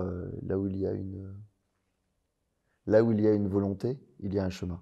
Et en fait, quand on rêve de quelque chose, il y a un certain nombre de choses à mettre en place pour y arriver. Et ces choses qu'on va mettre en place, ce chemin, il peut être risqué. Vouloir tenter le GIGN, c'est prendre le risque d'un entraînement difficile, de faire des obstacles où on peut se gaufrer, on peut se blesser grièvement, qui peut mettre fin à tout. Non seulement l'accès à... Moi, j'ai des blessés, des gens qui ont été sortis du GIGN parce qu'ils se sont blessés, mais qui ont été réformés suite à la blessure qu'ils ont eue au test ou au prestage. Donc, c'est toujours une prise de risque. Alors, il y a la solution de ne rien faire. Donc, en fait, dans la vie, il y a quelque part, il y a 2 grands chemins. Tu as le chemin de tes rêves, de ton ambition, de ta volonté. Tu veux aller là. C'est ton ambition, c'est ton projet. Mais tu sais qu'en fait, bah, il y a un certain nombre de risques. Tu risques de te casser la gueule, ça va pas être simple. Et puis, bah, il y a le premier risque, il est là. Puis bah, tu décides bah, en fait, de ne pas prendre ce chemin-là. Bah, bah, tu choisis celui-là. Alors celui-là, il n'y a pas de risque. Celui-là, il n'y a pas de risque. Et il va où? Sur c'est les gens qui sont aigris et qui n'ont jamais tenté, qui n'ont jamais réussi.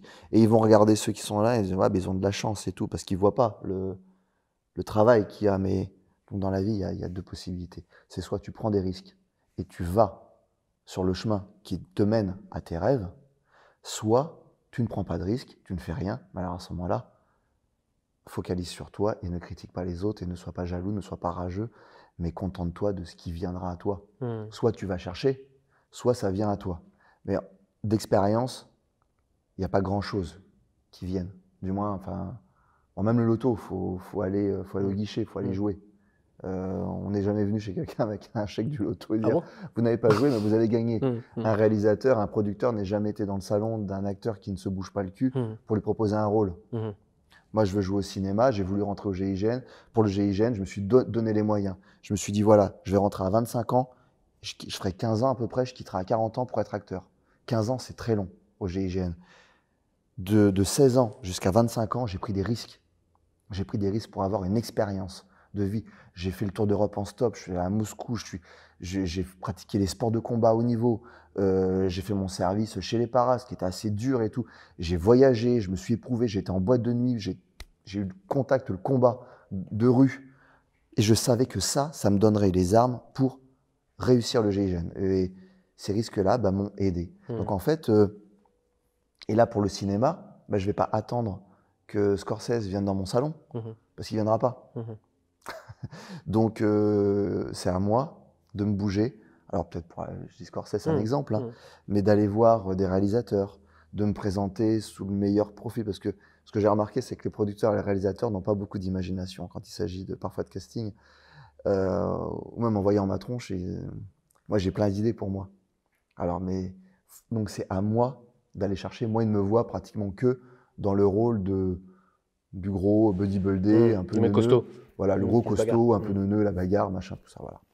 Sauf que mon parcours, et pas seulement mon cerveau, mais mon parcours, et ce que j'en ai tiré, un bagage émotionnel, une expérience qu'on peut mettre au profit d'autres histoires, d'autres choses. Mais ça, c'est pas aux producteurs, aux réalisateurs d'aller me chercher pour ça. C'est à moi de leur montrer mes capacités. Et c'est à moi d'aller chercher des rôles ou de mettre en danger sur certains films pour montrer certaines choses, quoi. Et puis après, c'est à moi de le diffuser, parce qu'il ne faut pas que je compte que sur la diffusion du cinéma ou Netflix. Non, c'est à moi de me mettre en scène aussi et de partager en masse. Les réseaux sociaux, attention, hein, moi je ne suis pas de la génération Instagram. Hein. Moi j'ai 43 balais. Quand je dis en conférence face à des ados, je dis vos parents ils sont comment sur Instagram? Oh ben non, ils ne maîtrisent pas du tout. Ben, je dis moi j'ai l'âge de vos parents. Donc imaginez vos parents qui se mettent à Instagram. Imaginez le travail que c'est. Ah ouais, et ben c'est le travail que j'ai fait. C'est-à-dire en 2012 ou 2014, 2013 ou 2014, quand Instagram est arrivé, je me suis dit ce truc-là, en 2019-2020, quand je vais commencer à cinéma, ça peut être un bon outil pour moi. Mais attention, il ne faut pas que je démarre en 2019 quoi, pour 2020. Sinon, j'aurais combien de followers? J'en aurais 150. Montrer à 150 personnes, c'est bien. Mais montrer à 92 000, c'est quand même mieux. On a plus de chances de taper à la bonne porte. Donc tout ça, c'est de l'anticipation, c'est du travail, c'est de la prise de risque. Et les réseaux sociaux sont une prise de risque en permanence. Une interview est une prise de risque. Mais moi, je m'autorise l'erreur. C'est-à-dire qu'en venant, tu vois, même là, sur l'interview, je viens interview, je suis décontracté. Hein. Je peux me poser des questions, je ne t'ai même pas demandé les questions avant, je ne veux même pas savoir. En général, je ne veux même pas savoir. Je préfère voir la surprise. Parce qu'au moins, ma réaction, elle est spontanée, elle est sincère.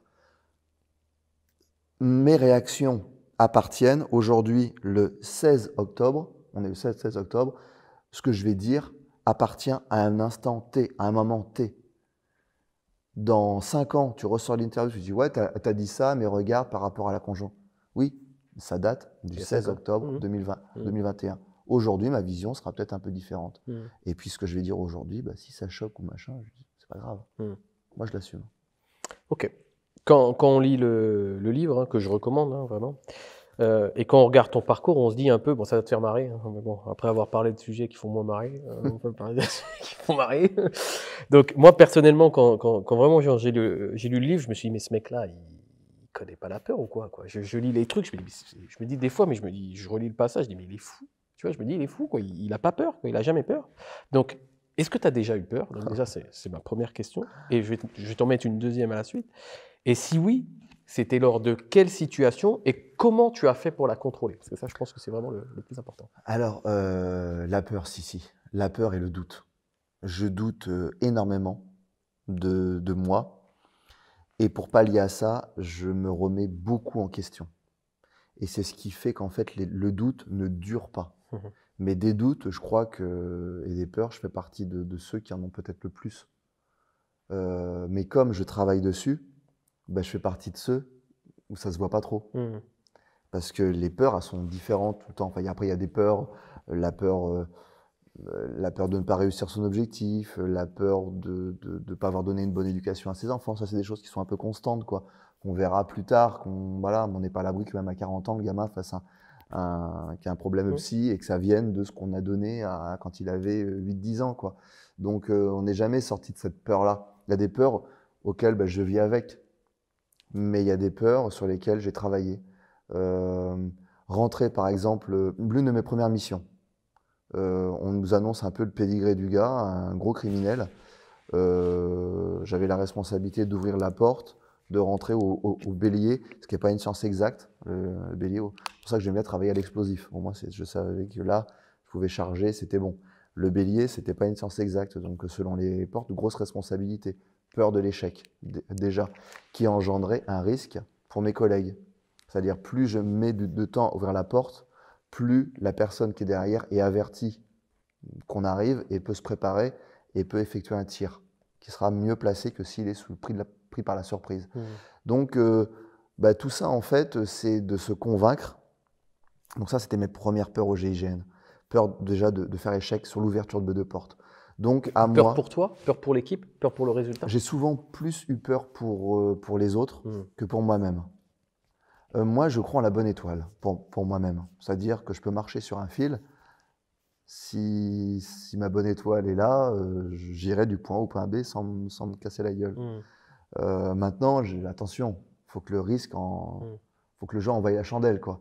Je ne prends pas des risques. Si j'ai peur et que j'estime que ça ne vaut pas le coup, je reste sur ma peur et je mets de côté et je passe mon chemin. Mhm. Si maintenant, j'estime que la prise de risque est obligatoire, non seulement pour moi, mais encore plus pour autrui, pour améliorer une situation, ma peur, je vais la gérer. Mhm. Et je vais la gérer en me remémorant des situations à peu près semblables que j'ai pu connaître et me rassurer.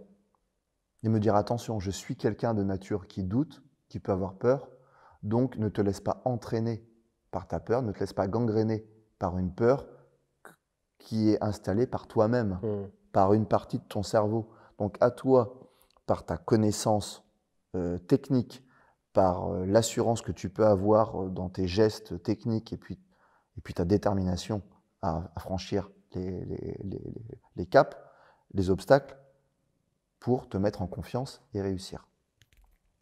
Donc c'est un travail en fait qui est permanent. Moi je doute en permanence. Mhm. Là j'étais pris pour un film avec de James Hutt. Je tourne avec Jamel Debbouze et Daniel Auteuil. Quand j'arrive sur le plateau, je doute de moi. J'ai parfois, qu'en conférence, ce syndrome de l'imposteur. Mhm. Et puis à un moment donné, je me dis merde. Je l'ai expliqué sur le TEDx, notamment ce syndrome de l'imposteur. J'ai subi beaucoup de critiques, mais comme tout le monde en fait. Mhm.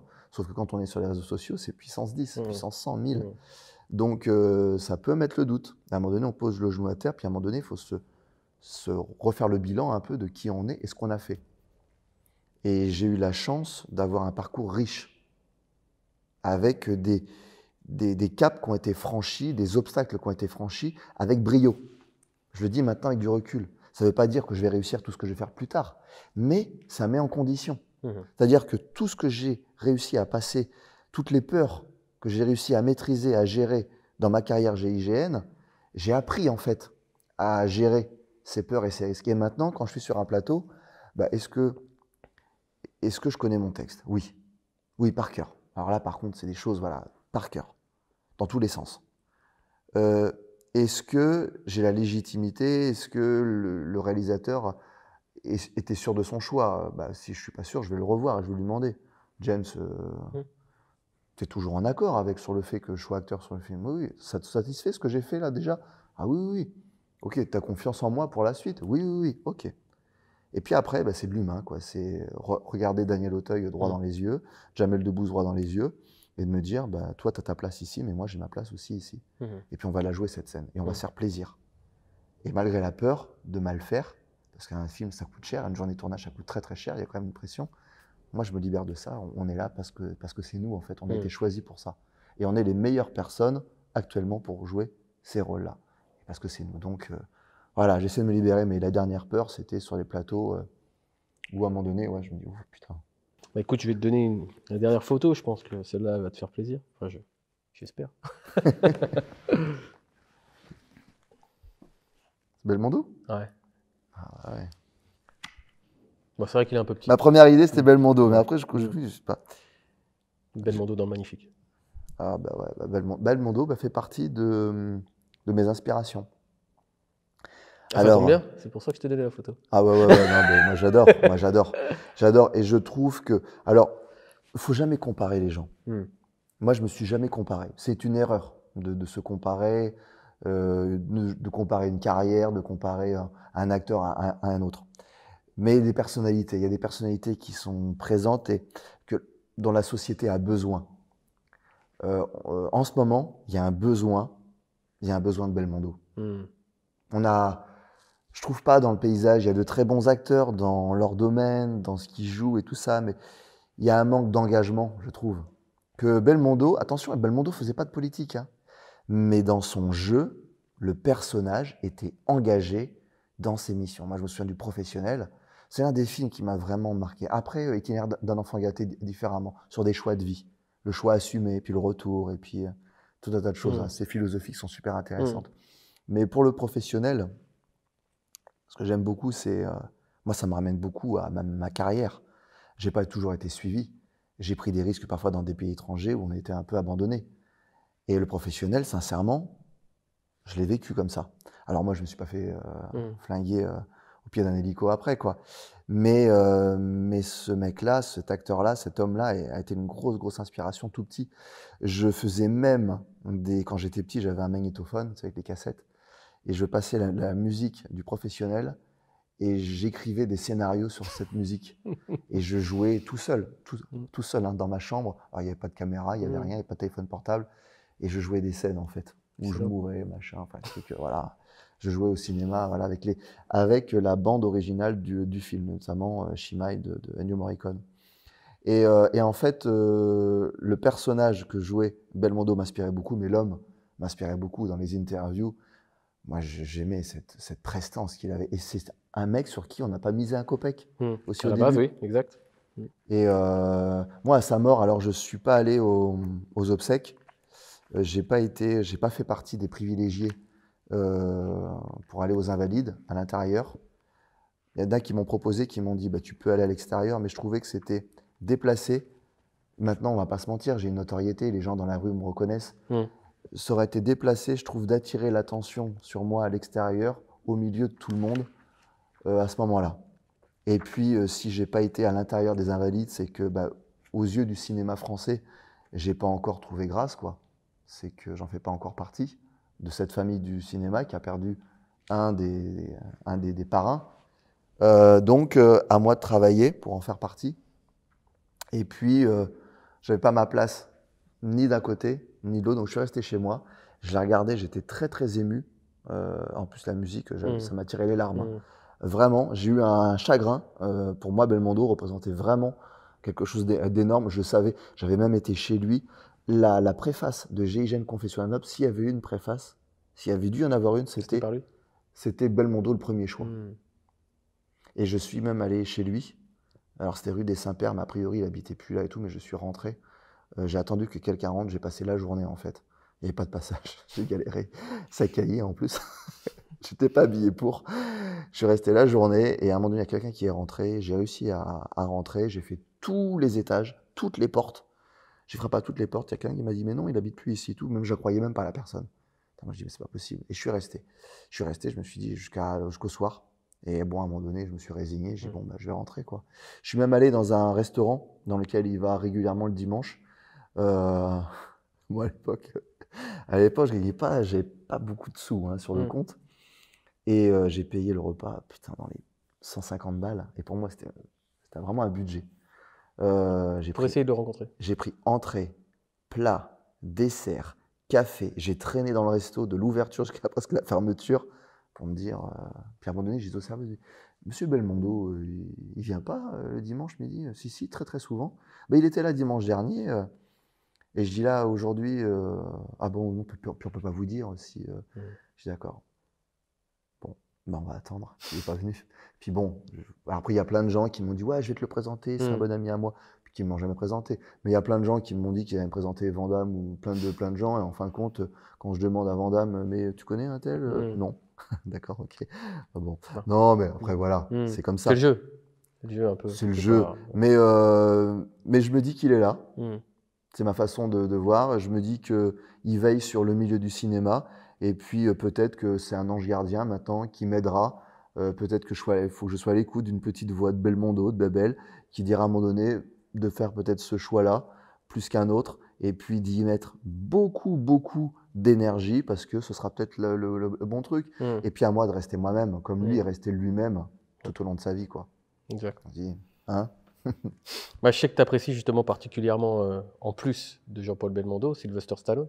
Parce que j'ai vu à plusieurs reprises que tu en as parlé. Donc, c'est deux grands acteurs. Et surtout, ce qu'on peut noter, c'est que dans les années 80 et 90, les films, ils racontaient l'évolution d'un héros. Et il passait par diverses difficultés pour arriver à la fin à transcender cette difficulté. Mais il y avait vraiment tout un parcours, en fait. C'est un héros qui se construisait dans la difficulté. Aujourd'hui, en fait, ce qu'on peut voir dans les héros, un peu les films de super-héros, ils sont quasiment tout de suite incroyables. Donc, on dirait que maintenant, la difficulté, elle est éludée au profit du spectacle. Enfin, c'est ce que j'ai pu remarquer. Et aujourd'hui, tout va plus vite. Et d'ailleurs, je reprends avec plus de facilité, je reprends un extrait de ton livre où il y a écrit « Nous ne croyons pas un instant à cette sélection commune. C'est déjà assez compliqué comme ça, avec une nouvelle génération de jeunes qui n'ont pas fait le service militaire, qui vivent dans le fantasme du jeu vidéo ou de l'airsoft et dont le monde virtuel s'effondre quand ils sont confrontés à la réalité du terrain en arrivant en gendarmerie. » Donc c'est une sorte de réalité versus le fantasme. Donc qu'est-ce que tu penses de ce constat ? Oui, je maintiens ce qu'on a écrit dans le livre. Hein. Jean-Luc et moi, hein, c'était comme un accord, c'est vraiment ce que je pense. Je pense que oui, le chemin, la difficulté pour arriver à son objectif, on met ça de côté. Et au bénéfice, oui, de la réussite tout de suite, la télé-réalité où on met des gens dans un château tout de suite, dans des belles villas. Donc on les sort de leur contexte pour les mettre dans un truc qui n'est pas de leur... et qui n'ont même pas la capacité pour certains de prendre la mesure. En fait, on les met tout de suite en situation où vous avez réussi. Et on présente sur les réseaux sociaux ou à la télé une réussite facile. Mais ces réussites faciles, elles durent combien de temps? Il y a plein de reportages aussi des gens de la télé-réalité dans leur déchéance après. Stallone, Schwarzenegger, Belmondo... Depardieu, bon, même si Depardieu, voilà, c'est compliqué, il a un parcours très compliqué avec la perte de son fils et tout ça, mais c'est des gens qui ont mis très longtemps, qui ont dû se battre pour réussir et qui ont maintenu en fait. Et ils sortent du lot. C'est des gens qui sont vraiment atypiques. La réussite sourit aux audacieux, pas aux gens à qui on l'a offert. Les gens qui gagnent au loto, moi, je suis très curieux de savoir, faut être intelligent pour gérer plusieurs centaines de millions d'euros, dizaines de millions d'euros. Il faut avoir cette intelligence, faut garder la tête froide. Et quand on a construit un empire, on sait ce qu'il vaut, on connaît les menaces, on connaît les risques, on fait une évaluation de tout ça et on le préserve. Et c'est pour ça que ça dure dans le temps. Moi, si on me donnait l'occasion d'avoir une réussite comme ça tout de suite, je crois que, ou même de gagner au loto actuellement, je crois que ce serait plutôt un handicap. Je préfère construire à mon rythme, de moi-même, bâtir les choses et arriver à ma réussite. Et c'est vrai qu'il ne faut pas que les jeunes croient à ce qu'on leur montre à la télé ou sur les réseaux sociaux. Il n'y a pas de réussite facile. Il y a des opportunités qui sont à créer, qui sont à saisir. Parfois, il y a des moments qui sont plus simples que d'autres, mais quand même, dans la globalité, atteindre son objectif n'est jamais simple. Bon, avant de conclure, parce qu'on va arriver quand même à la fin de cet entretien, je remarque que c'est la seule photo que tu as choisi de garder dans tes mains que tu n'as pas rendue. C'est vrai.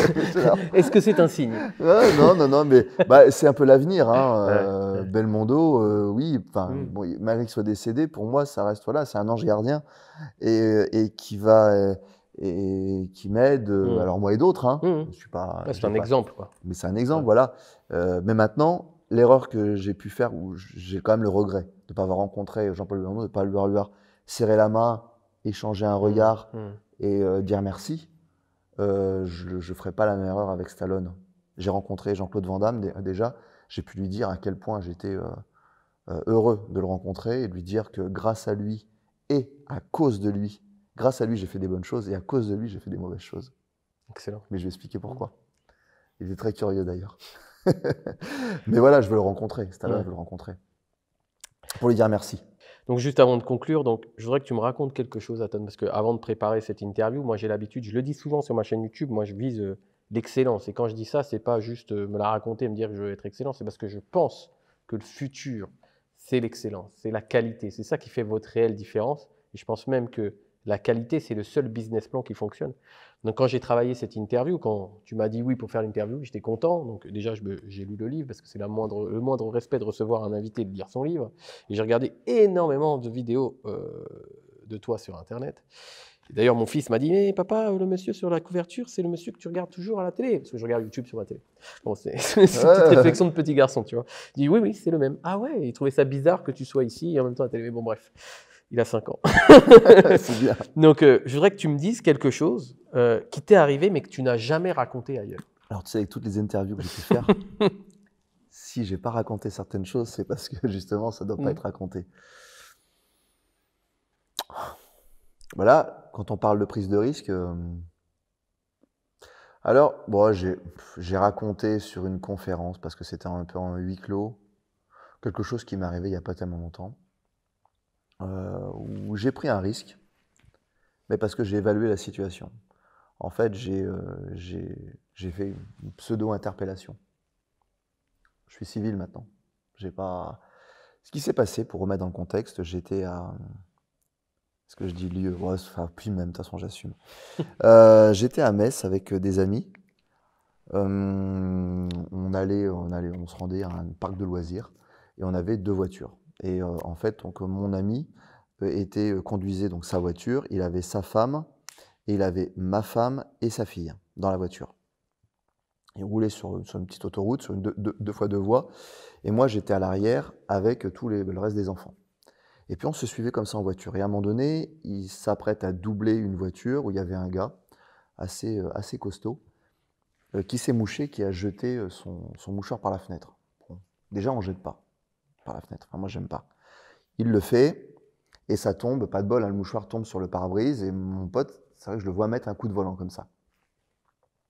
Donc il arrive à la hauteur du gars, et lui fait comprendre, il dit « mais ça va pas ou quoi ?» Et le gars a une mauvaise réaction, mon pote continue de doubler, le gars le redouble, il lui fait une queue de poisson, et il freine. Bon, mon pote est sympa, mais il faut pas trop le titiller, il le redouble, et puis le gars lui fait signe, on sort et on va se la mettre. Je connais mon pote, je sais qu'il a le sang chaud et je me dis, mais là, c'est ridicule. Mais c'est vraiment ridicule, le truc de merde. Et je me dis, en ce moment, en plus, les gens sont très à cran. Voilà, ils sont électriques et tout ça. Et je me dis, mais pour un truc comme ça, comment ça va finir? Et en même temps, mon pote, il sort, s'il en vient aux mains, quelque part, je lui donne presque raison. C'est ridicule. Mais à un moment donné, putain, faut réagir, quoi. Et moi, je suis très zen, par contre. Hein. Je suis à l'arrière, je regarde la situation, je dis, bon, mais qu'est-ce que je fais? Je les suis, ils sortent, et là, ils se garent. Et là, je vois mon pote sortir, mais bien déterminé, et le gars sortir, bien déterminé aussi. Et ils commencent à se mettre en garde, les deux. Et je dis à mon fils, prends ton portable, filme. Au cas où. Moi, je sais ce que je vais faire. Et en fait, j'arrive derrière le gars, et je l'étrangle. Je l'étrangle, je l'amène au sol. Bon, il est très surpris. J'ai vu que j'avais rien perdu Des années de pratique. des années de pratique, et je le mets au sol. Et là, j'arme le poing, et je lui dis, mais sur un ton très très calme. Je dis mauvaise pioche. Je dis mauvaise pioche, mec. Et je dis ne joue pas au con, parce que si tu joues au con, c'est pas mon pote, c'est moi. Et je dis à mon pote, toi, tu vas te calmer. Et c'est pas bien, ce que je fais, c'est pas bien, mais je dis pourquoi je le fais et comment je l'ai fait. Alors je ne dis pas qu'il faut sortir et en venir aux mains, justement. J'ai fait ça parce que j'avais une crainte, j'avais deux craintes. C'était que mon pote prenne un mauvais coup, ou que le gars sorte une lame et le plante, parce que maintenant, ça se règle comme ça. J'avais peur que mon pote lui mette un coup. Alors je m'en foutais un peu de ce mec-là, je ne connaissais pas, mais bon, s'il faut, encore une fois, ce mec-là, c'est pas le mauvais bougre. Mais voilà, dans cette situation-là, c'est un méchant con. Et j'avais pas envie que mon pote la smatte, que le gars soit blessé et qu'il aille en tôle. Tu vois? Donc j'ai décidé de faire ça, de faire l'usage de la force. Et c'était il y a 2 mois de ça, quoi, à peine. Et je l'ai amené au sol et je l'ai menacé. Je lui ai dit, tu vas te lever. Si tu te lèves et que tu fais le moindre truc, je t'expose la gueule. J'aime pas être dans ce domaine-là, être dans ce truc-là. Parce que si c'était levé, s'il avait joué, j'aurais été violent. Alors j'aime pas violent. Pour moi, la violence, elle est déraisonnée. L'usage de la force est raisonné. Je fais plutôt usage de la force. Mais bon, assumer les conséquences. En ce moment, je me suis dit, il y avait des voitures qui passaient. Je me suis dit, je commence à être connu. Si on me voit, le mec par terre, moi comme ça dessus, mon pote à côté, on va dire, mais il fait quoi ce mec-là? Il se maîtrise pas. Et en fait, c'est une maîtrise que j'ai eue de moi-même. Je ne l'ai pas frappé, il s'est relevé, il a dit pardon. Je lui demandais même pas. Hein. Je pense qu'il a compris. Je dis, c'est ridicule. C'est ridicule. Il me dit, il dit pardon, ok, j'ai merdé. Il est monté dans sa voiture, mon pote était encore à l'écran. Je dis, calme-toi, et voilà. Vous imaginez si vous étiez. Donc, j'ai pas raconté, j'ai hésité. Ma première idée, c'était de le raconter sur les réseaux, un peu à chaud, pour dire, bon, les gars, arrêtez, faites pas les cons, voilà où on peut en venir. Puis après, je me suis dit, pour mon image, c'est pas bon. Mais comme là, tu me demandes quelque chose que j'ai pas raconté, et que, bah voilà, j'estime qu'il y a une manière de le raconter. Mais ce qui aurait pu être filmé, c'est moi, comme ça, sur tronqué, un mec au sol. l'information tronquée. Et si on avait filmé ça et balancé ça sur les réseaux sociaux, qu'est-ce qu'on en aurait tiré? Et là, quelque part, ça n'a pas été, c'est pas sorti. Si maintenant ça sortait, ou si le gars dit, bah ouais, c'est moi, machin, nana, je dépose. J'ai expliqué pourquoi je l'ai pris et je l'ai mis au sol. Alors, c'est un étranglement, attention, c'est une amenée au sol, c'est pas un étranglement. Quand on veut étrangler, on m'avait posé la question à un moment donné sur un étranglement. Quand on veut étrangler quelqu'un, si moi je veux étrangler quelqu'un, je l'étrangle. Voilà, si je veux le tuer en étranglement, je peux le tuer en étranglement. Si je veux l'amener au sol par un étranglement, c'est une amenée au sol. Voilà. Et là, j'ai fait une amenée au sol. Voilà. Et là, tout mon staff disait non, tu racontes surtout pas. On t'a l'exclu. Merci. On verra derrière si tu m'apporteras des oranges. Grave, non, grave. mais c'est voilà. Mais moi, je garde le sang pas chaud mais réactif.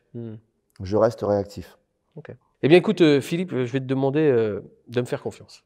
Est-ce que tu peux me faire confiance quelques secondes? Ouais, la confiance peut se donner d'emblée. Ah bon. Bah écoute, je vais te demander juste de tendre ta main et de fermer les yeux.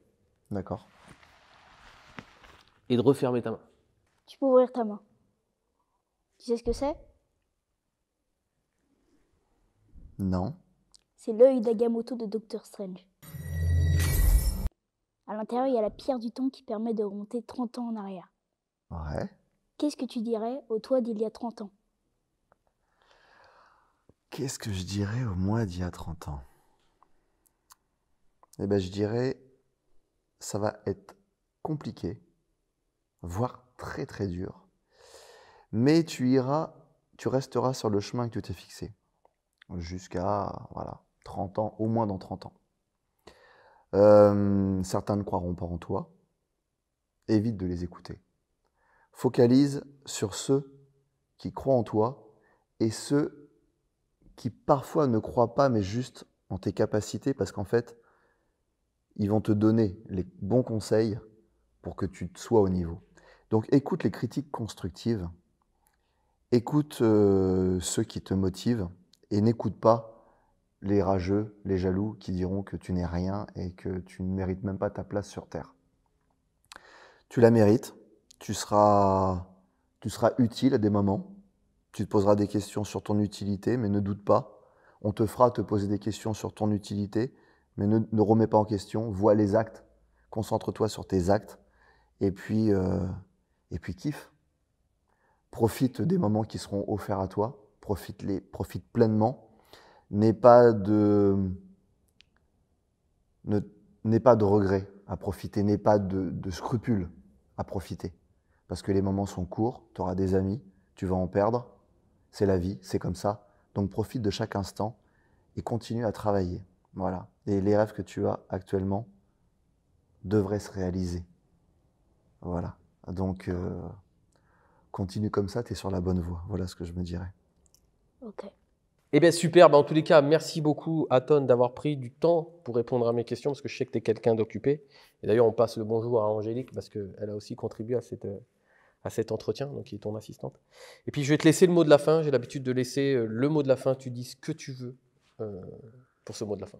Ce que je veux, déjà merci, merci à toi pour l'invitation, merci à toute cette organisation, ce professionnalisme.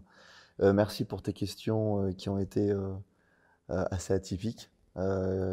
Merci pour l'intérêt que tu as porté au livre et puis à ma personne, ce qui a fait que les questions étaient pertinentes et intéressantes pour moi à vivre et j'ai pas vu le temps passer. Donc, et puis maintenant, le mot de la fin, on vit une période qui est un peu compliquée. J'ai envie de dire que moi je suis très optimiste pour la suite. Et comme tu disais tout à l'heure à juste titre, c'est l'excellence qui va vaincre. Donc on passera par une période très compliquée de remise en question.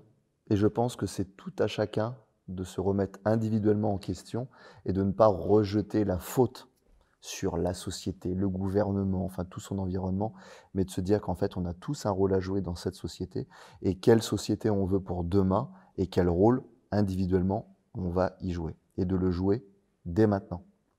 Donc c'est aussi bien sur l'écologie que sur la manière de se comporter avec les autres. Et j'ajouterais, je le dis souvent, mais je martèle avec ça, c'est la bienveillance. Et la confiance, parfois, d'emblée. Tout à l'heure, tu m'as demandé est-ce que tu as confiance en moi. Et je t'ai dit oui, j'ai tendance à faire confiance d'emblée. Par contre, je pardonne une fois.